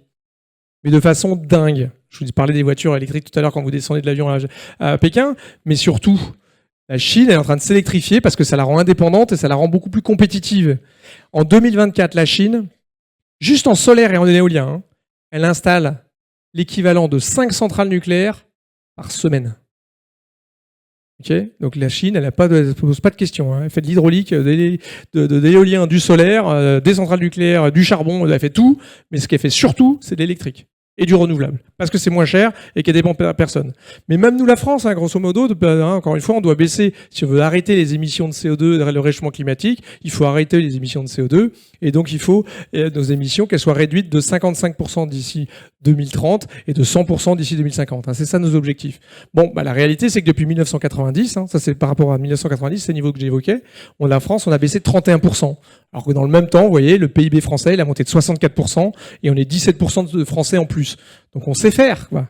Simplement, c'est que l'année dernière, par exemple, en 2023, les émissions de la France, c'est moins 5,8%. En 2024, c'est moins 1,8%. Il faut qu'on fasse moins 4,5% grosso modo par an pour arriver avec nos objectifs. Donc c'est juste qu'on ne fait pas assez, quoi. Mais on sait faire, hein, on sait faire. Allez, je passe un peu là-dessus, mais effectivement, on a un vrai sujet. Et puis le sujet que l'éléphant dans la pièce quand même, c'est que nos choix énergétiques, c'est nos choix de compétitivité-prix. Je rappelle deux évidences hein, quand même, hein, parce qu'en France, on a un petit peu perdu de vue le débat. C'est que nous, la France, on a un pays gazier, pétrolier, charbon. Hein. Plus de 60% de notre mix énergétique, c'est du gaz, du pétrole et du charbon. L'électricité, c'est très minoritaire dans notre mix énergétique, la France. Hein. Le gros de notre électricité, oui, c'est 69% nucléaire, complètement décarboné, mais la réalité, c'est que la France, nous, on dépense tous les ans 50 milliards de carburant, de gaz et de charbon. 50 milliards. Hein, et notamment, on est les plus gros importateurs de gaz de Russie de toute l'Europe. C'est intéressant, hein, on donne de l'argent à Poutine pour qu'il nous fasse la guerre, quoi. Alors qu'on pourrait investir dans des éoliennes, dans des champs photovoltaïques ou dans du nucléaire qui seraient amortis sur 15 ans, qui seraient des jobs français, des ingénieurs français et des trucs qui durent 15 ans. Pas tous les ans, vous avez un chèque de 50 milliards à refaire à Vladimir, quoi. Donc on a vraiment un sujet d'indépendance énergétique. Et à partir du moment où vous importez les 2/3 de votre énergie, évidemment, vous serez moins compétitif que les États-Unis qui vous exportent du gaz ou du pétrole. Donc l'électricité, l'électrification, elle a un enjeu de souveraineté énergétique. Premier point. Deuxième point, l'électricité, en fonction de la façon dont vous le ferez, ce sera votre compétitivité prix. Parce que la plupart des usages de transport, de production, hein, vous avez Michelin qui transforme ses fours pour ses pneus de gaz à l'électricité parce que c'est 15% moins cher, etc. etc. Il y a un impact prix là-dedans. Et donc ce qu'on va faire comme choix, ça aura un impact sur la productivité. Je passe assez vite sur les sujets. Je termine. Un chiffre sur la transition énergétique qu'il faut garder en tête. Si on ne la fait pas, ça nous coûte 7 points de PIB mondial de plus. Grosso modo, autrement dit, hein, c'est de faire la transition énergétique. Peut-être que ça coûte cher, mais ça coûte 7 fois moins que si vous ne la faites pas. Donc quand on vous dit c'est un budget, ouais, mais c'est un budget, c'est un investissement sur l'avenir. Hein. Vieillissement démographique, je passe rapidement là-dessus. On vieillit. Mais beaucoup moins. Patrick et Jean, ils ont le même âge. Ils ont 65 ans sur cette photo. Alors, il y a un biais statistique, hein, la photo est meilleure pour Patrick parce qu'on l'aime. Mais quand même, hein, Patrick, à 65 ans, il est champion du monde de poker, il s'est mis au kitesurf, tout va bien pour lui, quoi. Jean, il était un peu plus sur... il était moins sur le kitesurf, quoi. La réalité, c'est que la France vieillit. Chacun ici, là, en moyenne, depuis 10 ans, on gagne 3 mois d'espérance de vie par an. En France, vous savez combien il y a de centenaires ? 30 000. Il y en aura 200 000 en 2070. Dans les enfants là qui sont nés en 2000, il y en aura 11% qui vont vivre plus de 100 ans. Probablement que vous avez des enfants dans cette salle qui vont vivre plus de 150 ans. Hein, les progrès de la médecine, de la santé, etc., etc. Enfin, sauf si Vladimir arrive, hein, mais grosso modo, on est dans des progrès assez incroyables. Donc, on va vieillir énormément. Hein. Et le problème, c'est que quand on vieillit, on travaille moins. Et donc, je reviens à mon débat sur la retraite. Vous avez compris qu'on va discuter de ça à l'apéro, mais globalement, l'Union européenne va perdre 2 millions de travailleurs par an d'ici 2040. Donc on a un vrai sujet, hein. C'est qu'il va falloir avoir beaucoup de dépenses publiques. Là aussi, c'est pareil, c'est 2 points de PIB. Hein, donc c'est pas loin de 60 milliards par an qu'il va falloir trouver pour aller soutenir nos plus âgés qui ne travailleront plus. Donc il est évident que plus il y en aura qui travailleront, mieux ce sera. Mais globalement, on est dans un monde qui vieillit. Hein. Donc voilà, encore une fois, depuis 2017, il y a 400 000 élèves de moins en France dans les écoles parce qu'on est en train de, et encore, on est dans les générations qui marchent pas mal. Mais globalement, il y a plein de pays qui vont vieillir. C'est pas seulement la vieille Europe. Hein. La Chine, j'en ai parlé tout à l'heure. Le Japon, c'est 100 personnes par heure. Au Japon, en 2024, on a vendu plus de couches pour adultes que pour enfants. C'est une réalité, hein, c'est un pays qui est en train de devenir, voilà, c'est les économies. La Thaïlande, hein, la Corée du Sud, c'est un pays qui va perdre les 2/3 de sa population d'ici la fin du siècle. Donc on est vraiment dans un truc très très impactant. Et donc je disais, d'ici 15 ans, il y aura, on passera à moins d'un retraité pour deux actifs. Donc on a vraiment des sujets là-dedans à penser, bien évidemment. Les petits chiffres en tête, on est plus de 68 millions, la France grossit, mais surtout, je ne sais pas si vous avez ces chiffres en tête, mais vous avez 21% des Français qui ont plus de 65 ans. Vous avez plus de 10% des Français qui ont plus de 75 ans. Espérance de vie, encore une fois, les 85,7 ans pour les femmes. Donc l'année dernière, les femmes, elles ont gagné 5 mois d'espérance de vie. Les hommes, ils en ont gagné 7. On vous remercie, mesdames, de vous être mis à fumer. Mais globalement, on est quand même dans un monde qui vit avec des espérances de vie qui sont assez dingues. Mais par contre, le truc qui est en train d'arriver très très très vite, ça c'est les chiffres que vient de publier, toujours avec retard un peu l'INSEE, mais parce qu'ils font attention à leurs chiffres. Mais globalement, le solde naturel va s'inverser en France. On aura plus de décès que de naissances. Je passe un petit peu vite, et donc je vous ai mis ça parce qu'on est à Nantes et c'est intéressant. C'est l'indice de jeunesse, donc c'est le rapport entre les moins de 20 ans et les plus de 60 ans. Et vous voyez que vous êtes un pays de jeunes, donc un pays innovant. C'est sans doute pour ça qu'il y a très peu de chômage ici, etc., etc. Mais globalement, c'est intéressant. Les seniors vont plutôt se concentrer, évidemment, au soleil, effectivement. Je n'ai pas regardé Brest. C'est pas si mal. Allez, dernier truc, puis après je vous laisse tranquille. Digitalisation, évidemment, c'est un truc qui nous impacte tous, avec beaucoup d'angoisse. Alors, si on veut pas s'angoisser, faut déjà en 1961, tout le monde disait ce sera l'âge des machines, etc. Mais ce qui est le plus rassurant, c'est qu'aujourd'hui, vous avez 60% des métiers qui n'existaient pas il y a 40 ans. Donc, l'économie et le monde se renouvellent quand même de façon souvent plus rassurante. Il y avait un prix Nobel, Robert Solow, qui avait dit un truc en 1987, c'est que la digitalisation, les ordinateurs se voyaient partout sauf dans les statistiques. Effectivement, il avait raison. Quand on regardait la productivité à long terme, toujours ma fameuse productivité, elle ne montait pas alors qu'il y avait de plus en plus d'ordinateurs. Et Robert Solow avait un argument qui était de dire, en fait, toutes les inventions qu'on a faites depuis l'après-guerre, honnêtement, c'est pas très impactant. La vraie invention, c'est le lave-linge, parce que les femmes ont rejoint le marché du travail. Mais depuis, Internet, tout ça, on s'en fout un peu, quoi. C'était pas complètement faux. Mais là où il a eu le prix Nobel pour 187, sauf que 5 ans après, en fait, on a la productivité qui remonte. Et donc, ce qui se passe aujourd'hui, c'est sûrement quelque chose qui va impacter beaucoup plus que ne le pensait Robert Solow, avec tout le respect que je lui dois. C'est que probablement l'IA et l'IA générale, notamment, va impacter à peu près tous les emplois. Notamment parce que c'est un truc quand on regarde les différentes révolutions technologiques, c'est intéressant, c'est que l'IA va beaucoup plus vite que le téléphone, les ordinateurs, l'automobile, qui avait mis des décennies avant de s'imposer, même l'électricité, ça avait mis des décennies. Là, effectivement, l'IA, tout le monde l'utilise, même sans le savoir, quoi. Donc, on y est toujours. Maintenant, on n'est pas à la bourre non plus en Europe. Il y a une petite enquête qui est sortie au début de l'année. Il n'y a que 39% des Américains qui utilisent l'IA. Et que 6,4% des entreprises qui utilisent l'IA aux États-Unis.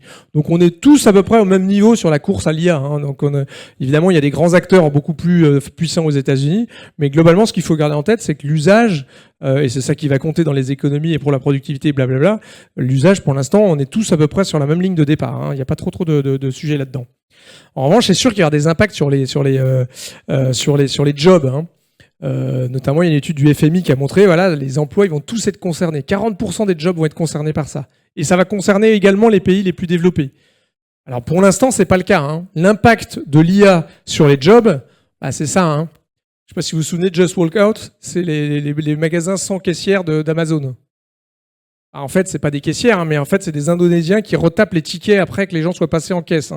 Donc en fait, pour l'instant, ça crée de l'emploi parce qu'on apprend aux machines à reconnaître des caisses. Mais pour l'instant, ça crée de l'emploi. Mais évidemment, ça va disparaître le jour où on aura des ordinateurs capables de mieux compter ce qu'il y a dans un panier qui sort d'un supermarché. Donc évidemment, il va y avoir des impacts sur l'emploi. Il y a un truc qui a été fait là aussi aux États-Unis sur le nombre de types d'emplois qui vont être concernés. Alors on peut se faire peur, encore une fois tout va être concerné, mais j'aime bien cette citation de Fourastier. En fait, ce qui va rester, c'est l'humain là-dedans. Moi, ce que je dis souvent, en fait, c'est que vous n'allez pas perdre votre emploi parce que vous allez être remplacé par l'IA. Vous allez perdre votre emploi si jamais vous devez le perdre parce que votre boîte n'a pas assez investi sur l'IA.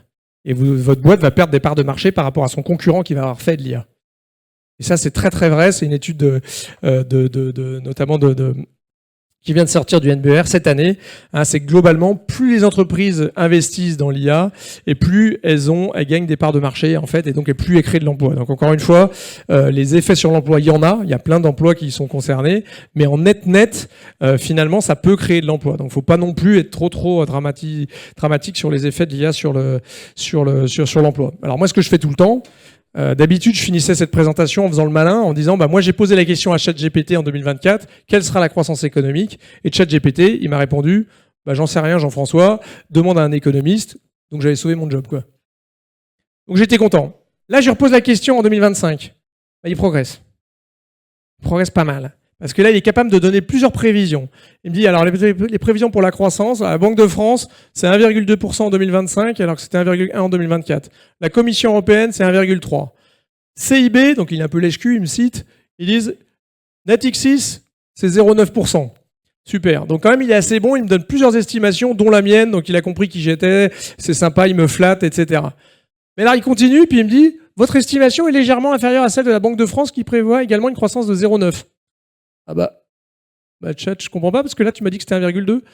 Donc en fait, ChatGPT, il met des trucs, mais il continue quand même un petit peu à dire des bêtises.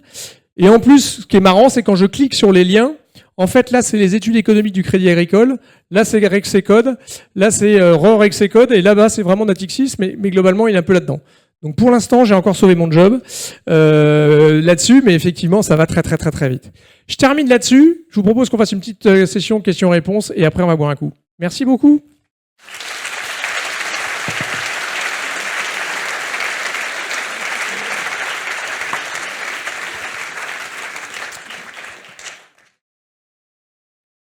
Alors, est-ce qu'il y a des questions? S'il vous plaît, monsieur. Merci beaucoup. Une bière pour moi après. Voilà, exactement. Merci d'être le icebreaker. Bonjour. Moi, quand j'étais enfant, à l'école, primaire, collège aussi, pas mal, on citait en exemple les pays, Japon, etc., qui avaient un taux d'économie qui était 2 fois plus que la France. C'est des pays qui faisaient des réserves. Du coup, ils pouvaient financer le déficit du pays en interne, etc. Enfin, c'était le truc vertueux. Aujourd'hui, on dit que si on fait des économies, c'est mal. Bon, je simplifie. Et puis en plus, on parle que le modèle de croissance du PIB, la croissance uniquement par la mesure du PIB, etc., à un moment, les ressources limitées de la Terre, tout ça. Voilà.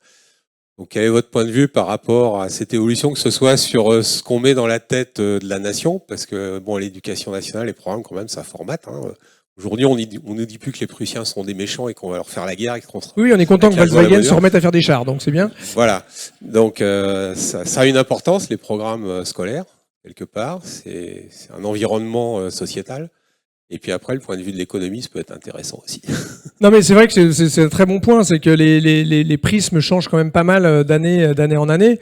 Il y a une époque où on disait que, encore une fois, ça nous a mené là où on est, où on disait qu'en fait, ça servait à rien d'être l'industrie, qu'il fallait que l'avenir, c'était les services.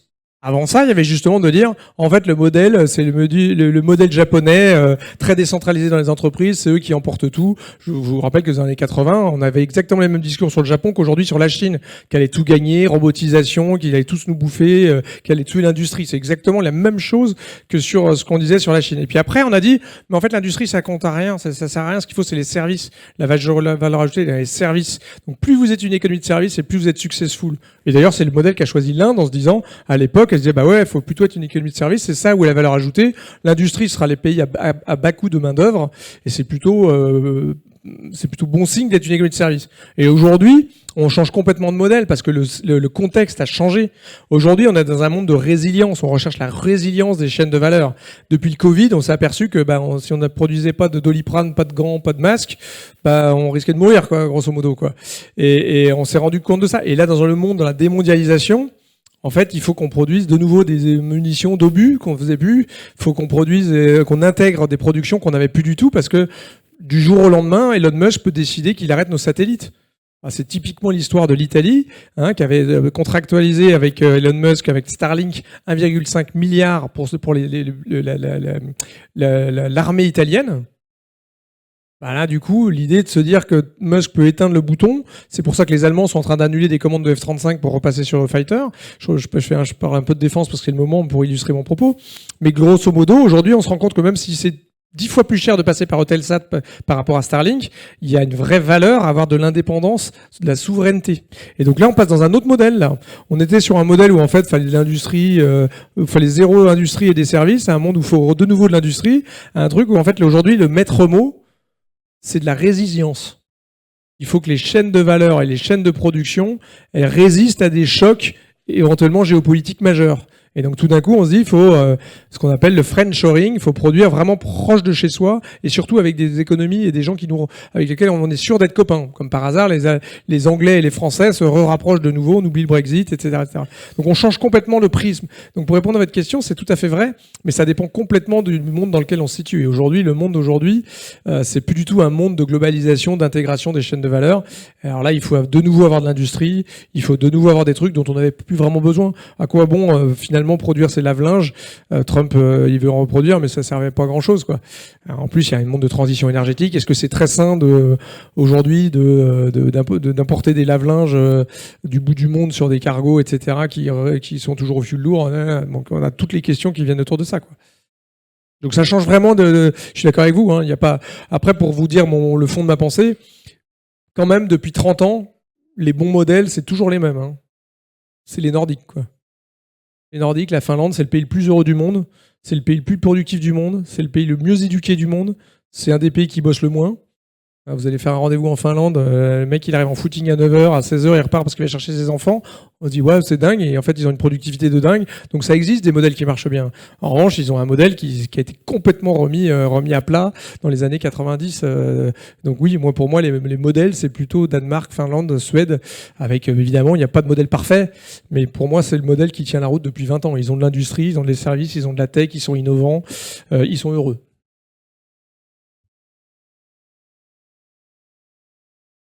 Une autre question, monsieur, et monsieur après.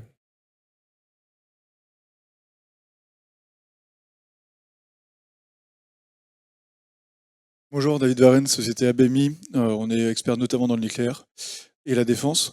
Je reviens sur les sujets de transition énergétique.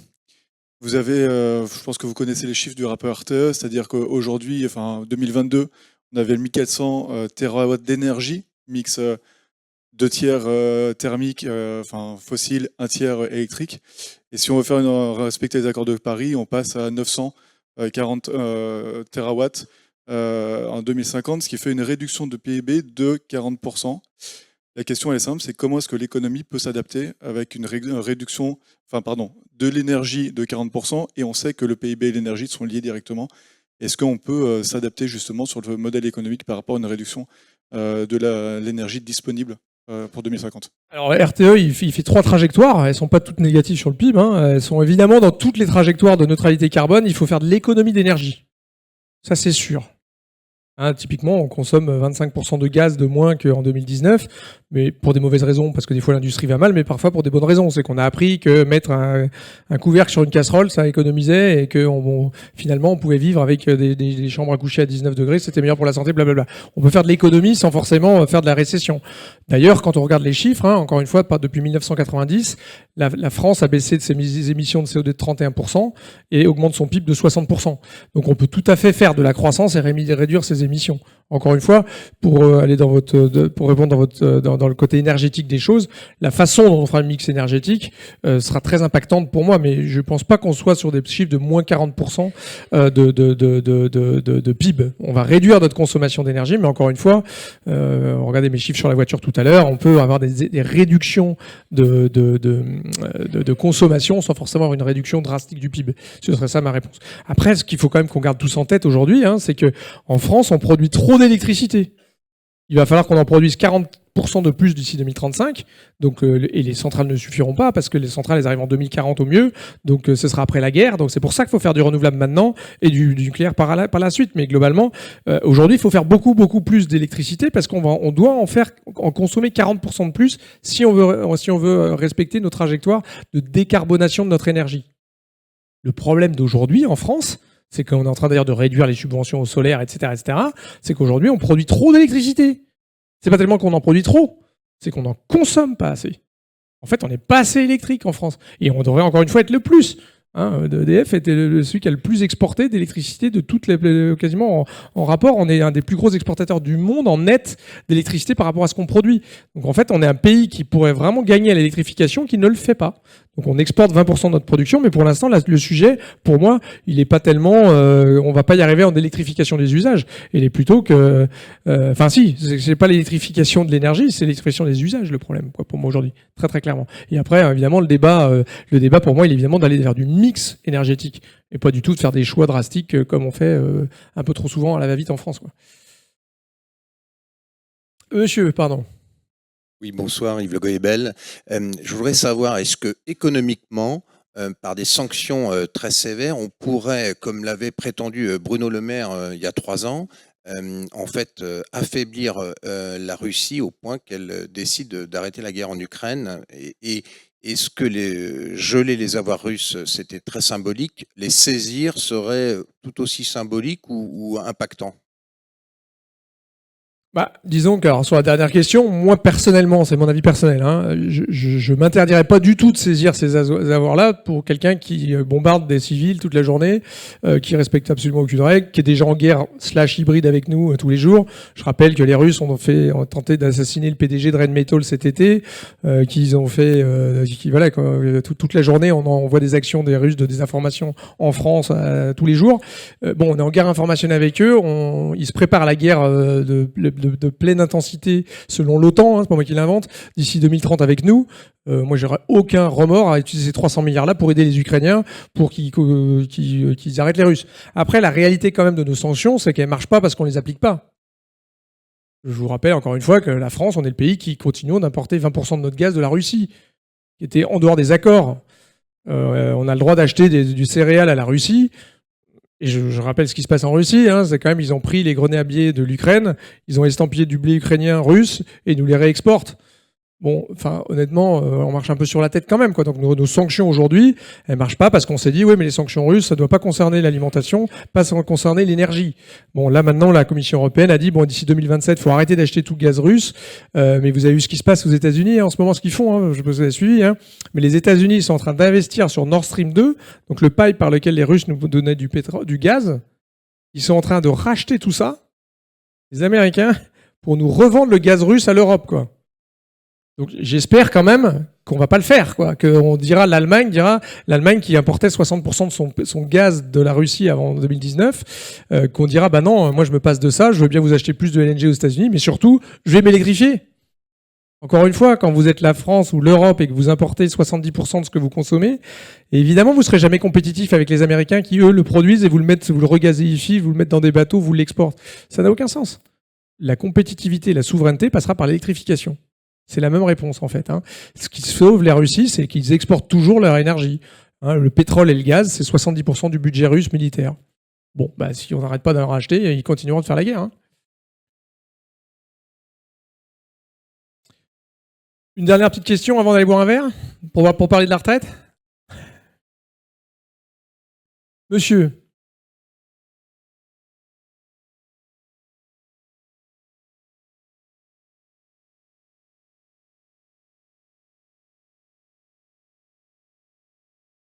Ça se fait dans beaucoup de pays, mais pas en France, étonnamment. Je voulais connaître votre position par rapport à ça. Merci. Alors, effectivement, il y a beaucoup de miners qui considèrent que ça peut être une façon de stocker de l'énergie. C'est que si vous produisez trop d'électricité, je peux faire de la crypto avec l'énergie que vous n'utilisez pas.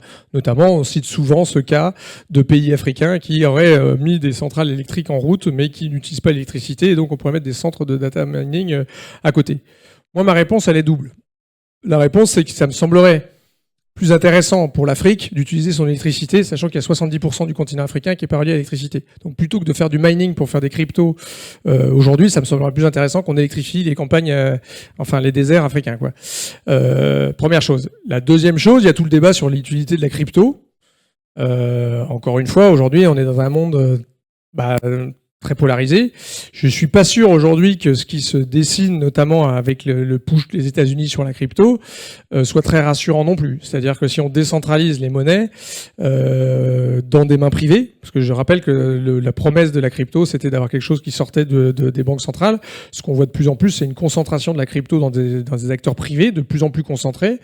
Donc je trouve que la promesse initiale de faire de la crypto une monnaie est complètement effacée. Il n'y a aucun pays qui utilise la crypto comme une monnaie. Donc c'est encore une fois utiliser des choses qui sont des actifs financiers. Je suis pas sûr que ça vaille 4% des émissions du monde, personnellement, hein, dans des actifs financiers, finalement. Et c'est un banquier financier qui parle. Hein. Je trouve que pour moi, aujourd'hui, la promesse du Bitcoin comme monnaie ne fonctionne pas, ou de l'Ethereum, etc. La promesse, pour l'instant, c'est d'avoir un actif financier décorrélé des autres. Ça peut être intéressant pour plein d'égards. Je crois pas que ce soit la promesse du monde, quoi. Mais c'est mon avis personnel là-dessus. Mais encore une fois, je ne suis pas le meilleur des prévisionnistes là-dessus, puisque j'avais dit que, à mon avis, la crypto, le Bitcoin devait tendre vers zéro à un moment ou à un autre. Bon, bah, je suis pauvre, hein. Mais voilà. Une dernière ou pas? Oui, monsieur et madame. Alors, madame, si vous permettez, monsieur.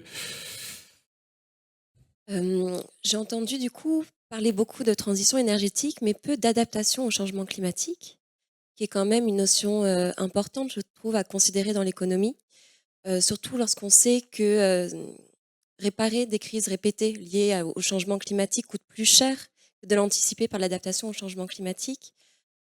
Voilà, donc je pose la question, est-ce que c'est considéré dans les scénarios économiques? Bah, ce qu'on voit aujourd'hui, quand même, c'est que encore une fois, hein, le réchauffement climatique s'accélère. Hein. Je vous rappelle qu'on devait être à 1,5 degré de plus au maximum à la fin de ce siècle. On est à 1,75 degrés sur le mois de janvier. Donc il faut plusieurs décennies pour pouvoir dire que la planète a 1,5, mais c'est clair qu'on y est déjà, qu'on sera sans doute à 2 degrés en 2030, donc la France 4 degrés, etc., etc. Donc ça s'accélère. Donc il est évident que dans un monde qui s'accélère, il faut se préparer à peut-être mettre des sacs de sable à Venise, etc., etc. Hein, enfin, de préparer des modèles résilients. Là, encore une fois, on parle d'énergie. Il faut peut-être des modèles énergétiques dans les îles, dans les choses qui sont soumises à des phénomènes extrêmes plus souvent que les autres. De résilience, encore une fois, le mot est toujours le même. Donc je crois que c'est indispensable dans une transition, dans un réchauffement climatique qui s'accélère. Cela étant, la première des réponses que je ferai, c'est s'attaquer à la cause, quoi, et pas aux conséquences. Et je pense qu'il faut surtout pas que ce soit une excuse, parce qu'il y a beaucoup de gens, d'acteurs aussi, qui utilisent ce truc-là en disant foutu pour foutu, maintenant ce qu'il faut, c'est acheter des climatiseurs, quoi. Et ça, non, quoi. Ou alors des climatiseurs qui soient des pompes thermiques beaucoup plus efficaces, etc., qui passent pas par les systèmes traditionnels. Il y a des solutions. Et encore une fois, il y a plein de choses qui se passent en urbanisme aujourd'hui. On est tout à fait capable de construire des immeubles rafraîchis. Voilà. Et puis, il y a des solutions très simples qui sont de planter des arbres. Hein. Des arbres, ça fait baisser de 4 degrés, etc. Il y a plein de trucs très, très simples qui font baisser les températures et qui font baisser le CO2. Donc, c'est un peu con de pas le faire. Donc, je trouve qu'il y a quand même de l'adaptation, certes, mais il faut surtout pas que ce soit au détriment de la préparation la lutte contre le réchauffement climatique. Parce que c'est pas du tout perdu. Encore une fois, cette guerre contre le réchauffement climatique, elle est perdue si on l'abandonne. Mais encore une fois, aujourd'hui, on est sur la trajectoire. Hein.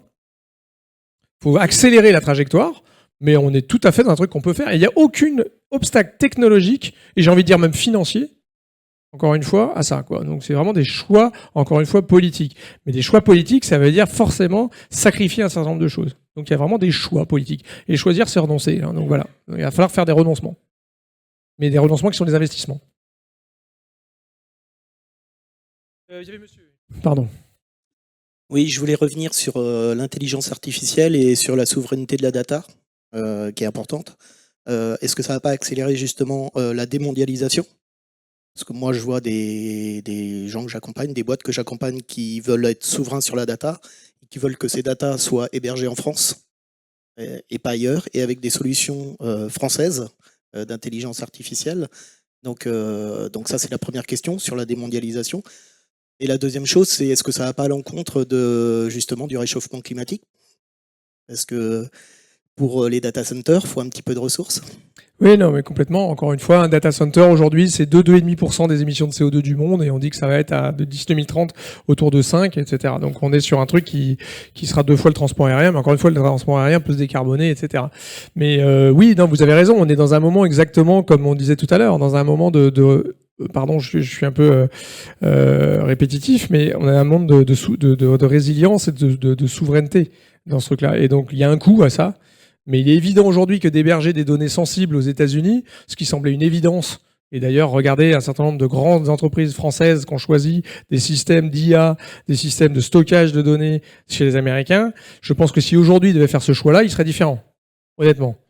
Alors, je pense même Renault avec voilà, enfin, il y a plein de boîtes, on peut en citer même des boîtes aériennes, voilà, qui viennent de choisir des systèmes qui sont pas des systèmes ni européens ni français a fortiori, quoi. Et donc je pense que les choix aujourd'hui seraient très différents. Et encore une fois, aujourd'hui, je prends toujours mon exemple de la défense, hein, mais il y a 500 F-35 qui sont en attente de livraison par les Européens. Je pense que sur ces 500-là, il y en a quelques-uns qui vont être éliminés parce qu'encore une fois, il y a rien qui empêche les États-Unis d'appuyer sur le bouton. Alors il n'y a pas de bouton dans un F-35 pour empêcher un F-35 de décoller. En revanche, il y a un bouton qui permet de pas mettre à jour les logiciels et les systèmes d'armement et de tir. Donc si les États-Unis veulent nous laisser avec l'ancienne version qui ne fonctionne plus, ça marche pas. Donc tout ça pour vous dire que tout ça c'est de la data. Et la façon dont on peut de switch off button, c'est justement par la data. Et donc on se retrouve tout à fait dans la résilience de souveraineté sur la data. Et je suis d'accord avec vous, c'est sûrement moins efficace que de centraliser des données. Mais aujourd'hui, ça me semble une évidence que le nerf de la guerre, c'est la data. Encore une fois, la défense aujourd'hui, c'est de la tech. On le voit en Ukraine. Hein. C'est un mélange d'infanterie et de drones et d'IA. Hein. Ils se baladent tous avec des terminaux Starlink sur des drones, quoi. Donc bon, bref, on est passé dans un autre monde, quoi. Et donc ça, oui, souveraineté égale régionalisation en tout cas. Monsieur ?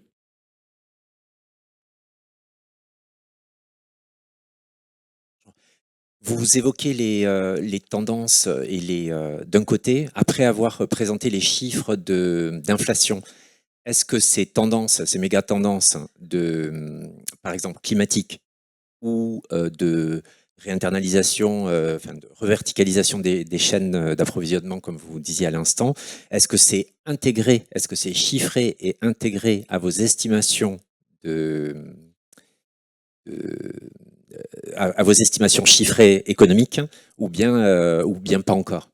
Non, c'est une excellente question. Alors nous, on intègre ce qu'on appelle des taux d'inflation ou de croissance d'équilibre, en se disant c'est quoi en fait l'équilibre de la croissance française, c'est quoi l'équilibre de l'inflation en France. Enfin, en général, maintenant on raisonne de plus en plus en termes européens et continentaux, mais effectivement on intègre un certain nombre de données là-dessus, notamment le vieillissement démographique. Il y a plein de méga tendances que j'ai évoquées juste avant qui vont là-dedans. Et là il y a plein d'effets contraires finalement. Hein. Typiquement vous parlez de la transition énergétique, elle est plutôt inflationniste au début, mais très déflationniste par la suite. C'est-à-dire que si demain vous passez à un monde électrifié, qui est basé à partir du soleil, du vent, de votre biomasse ou de votre nucléaire, encore une fois, il sera beaucoup moins cher que d'importer du pétrole, du gaz. Enfin, encore une fois, vous êtes bien placé pour le savoir. Certes, il y en a qui regrettent peut-être la vision de tout ça, mais les éoliennes au large de Saint-Nazaire, les appels d'offres, ils ont été faits à 45 € le mégawattheure, quoi. Donc c'est beaucoup moins cher que le nucléaire, encore moins cher que le gaz, que le pétrole, que le charbon, etc. hein. Donc il y a une vraie question de coût là-dedans. Et donc, la transition énergétique, elle est inflationniste au début, mais déflationniste à la fin. Regardez mon BYD avec sa voiture à 9 000 $.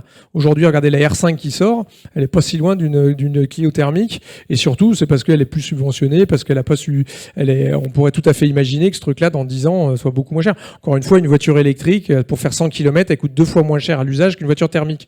Donc ça devrait se refléter rapidement dans les plus on en achètera, plus et encore regardez une fois les effets de Murphy, c'est-à-dire plus vous investissez sur une technologie et moins elle est chère. On voit ça dans le prix des batteries, le prix de la batterie divisé par 10 en 10 ans. Là, le prix du stockage, le stockage est en train de s'écrouler parce que tout le monde s'y met. Donc il y a des effets très vertueux là-dedans. Donc encore une fois, si je prends ça, c'est sûrement déflationniste à la fin et inflationniste au début. La démographie, c'est évidemment plutôt un peu inflationniste. La digitalisation est très déflationniste. L'IA est très déflationniste à la fin. Ça coûte de l'énergie, ça coûte des data centers, ça coûte, etc. Mais à la fin, la digitalisation, la robotisation, ça botte 24/24, ça tombe pas en panne, c'est pas en grève, etc., etc. Ça gagne, voilà, ça fait gagner beaucoup de choses. Hein. Pensez à votre voiture qui sera autonome, qui, quand vous la garerez le soir, elle vous donnera de l'électricité ou il ira livrer des colis, ce qui fait que demain vous aurez plus d'embouteillage, etc., etc. Il y a des usages comme ça qui vont changer radicalement avec les progrès de l'IA. Et ça, c'est un monde nouveau. Et c'est pas forcément un monde plus inflationniste pour le coup. Donc l'un dans l'autre, nous, on dit que ça change pas énorme. Donc on met ça dans nos comptes. Mais on se retrouve toujours avec de l'inflation qui est pas si loin, qui est un peu plus déflationniste qu'avant, un peu moins élevé. Mais en fait, le monde que je décris, hein, j'ai pas beaucoup parlé de marché financier, c'est pourtant une de mes spécialités. Mais grosso modo, le monde que j'évoque là, c'est un monde où les taux d'intérêt doivent moins baisser. Parce que le monde entier est en train d'investir sur la transition énergétique, sur la défense, sur le vieillissement démographique. Tout le monde fait la même chose. Et donc, il y a plus d'investissement que d'épargne de plus en plus. Hein. L'équilibre entre l'épargne et l'investissement est en train de de changer radicalement. Et donc, ça veut dire qu'on a moins d'épargne disponible. Et donc, pour l'attirer, il faut des taux plus élevés. Et donc, probablement que même si j'ai de l'inflation plus basse, ça se traduira sans doute par des taux d'intérêt un peu plus élevés qu'avant. Est-ce qu'il y a une dernière question? Sinon, on a tous soif. Allez, on a soif? Non, il y a une dernière question? Je sais pas. Oui, pardon. Non, mais une dernière. Enfin, moi, je suis là. Quand vous voulez. Ah non, mais pas du tout. Non, c'est une blague. Franchement, avec grand plaisir. Si tout le monde a soif, je vais faire rapide. D'abord, un grand merci pour votre éclairage très, très étayé et cet effort de synthèse. Moi, je trouve que vos perspectives, elles sont très réalistes, mais c'est vrai qu'elles sont pas très rassurante, en tout cas sur le court ou moyen terme. Et voilà, pour se donner envie, faites-nous rêver. Est-ce que vous avez un scénario de rupture qui permette quelque part d'envisager l'avenir de manière plus optimiste? La mort de Poutine? Et Trump? Non, je rigole. Non, mais effectivement, il y a des scénarios. Encore une fois, moi, dans ce que j'ai évoqué, il y a quand même, il y a aucun problème qu'il y a une absence de solution. Alors, si on est 4ème République, il y a cette fameuse citation du Dr Cueil, qui est un président du Conseil, qui disait qu'il n'y a pas de problème que l'absence de solution finisse par résoudre. Non, je crois qu'il y a quand même, on parlait de transition énergétique, on parlait même de vieillissement démographique. En fait, c'est pas grave de vivre plus vieux. Au contraire, c'est plutôt un progrès de l'humanité. Simplement, il faut le penser, il faut s'en servir. L'IA est pour moi un énorme progrès. Enfin, nous, on l'utilise, ça y est, tous les jours dans mon quotidien. On l'utilise. On a fait ça. Ça fait gagner énormément de temps, d'efficacité.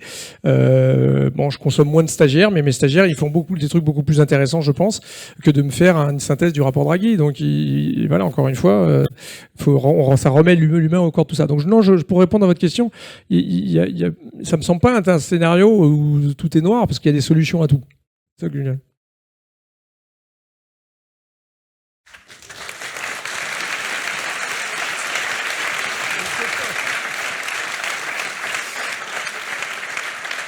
Merci beaucoup. Je vous propose que pour ceux qui ont un petit peu de temps, qu'on se poursuive tout ça autour d'un verre.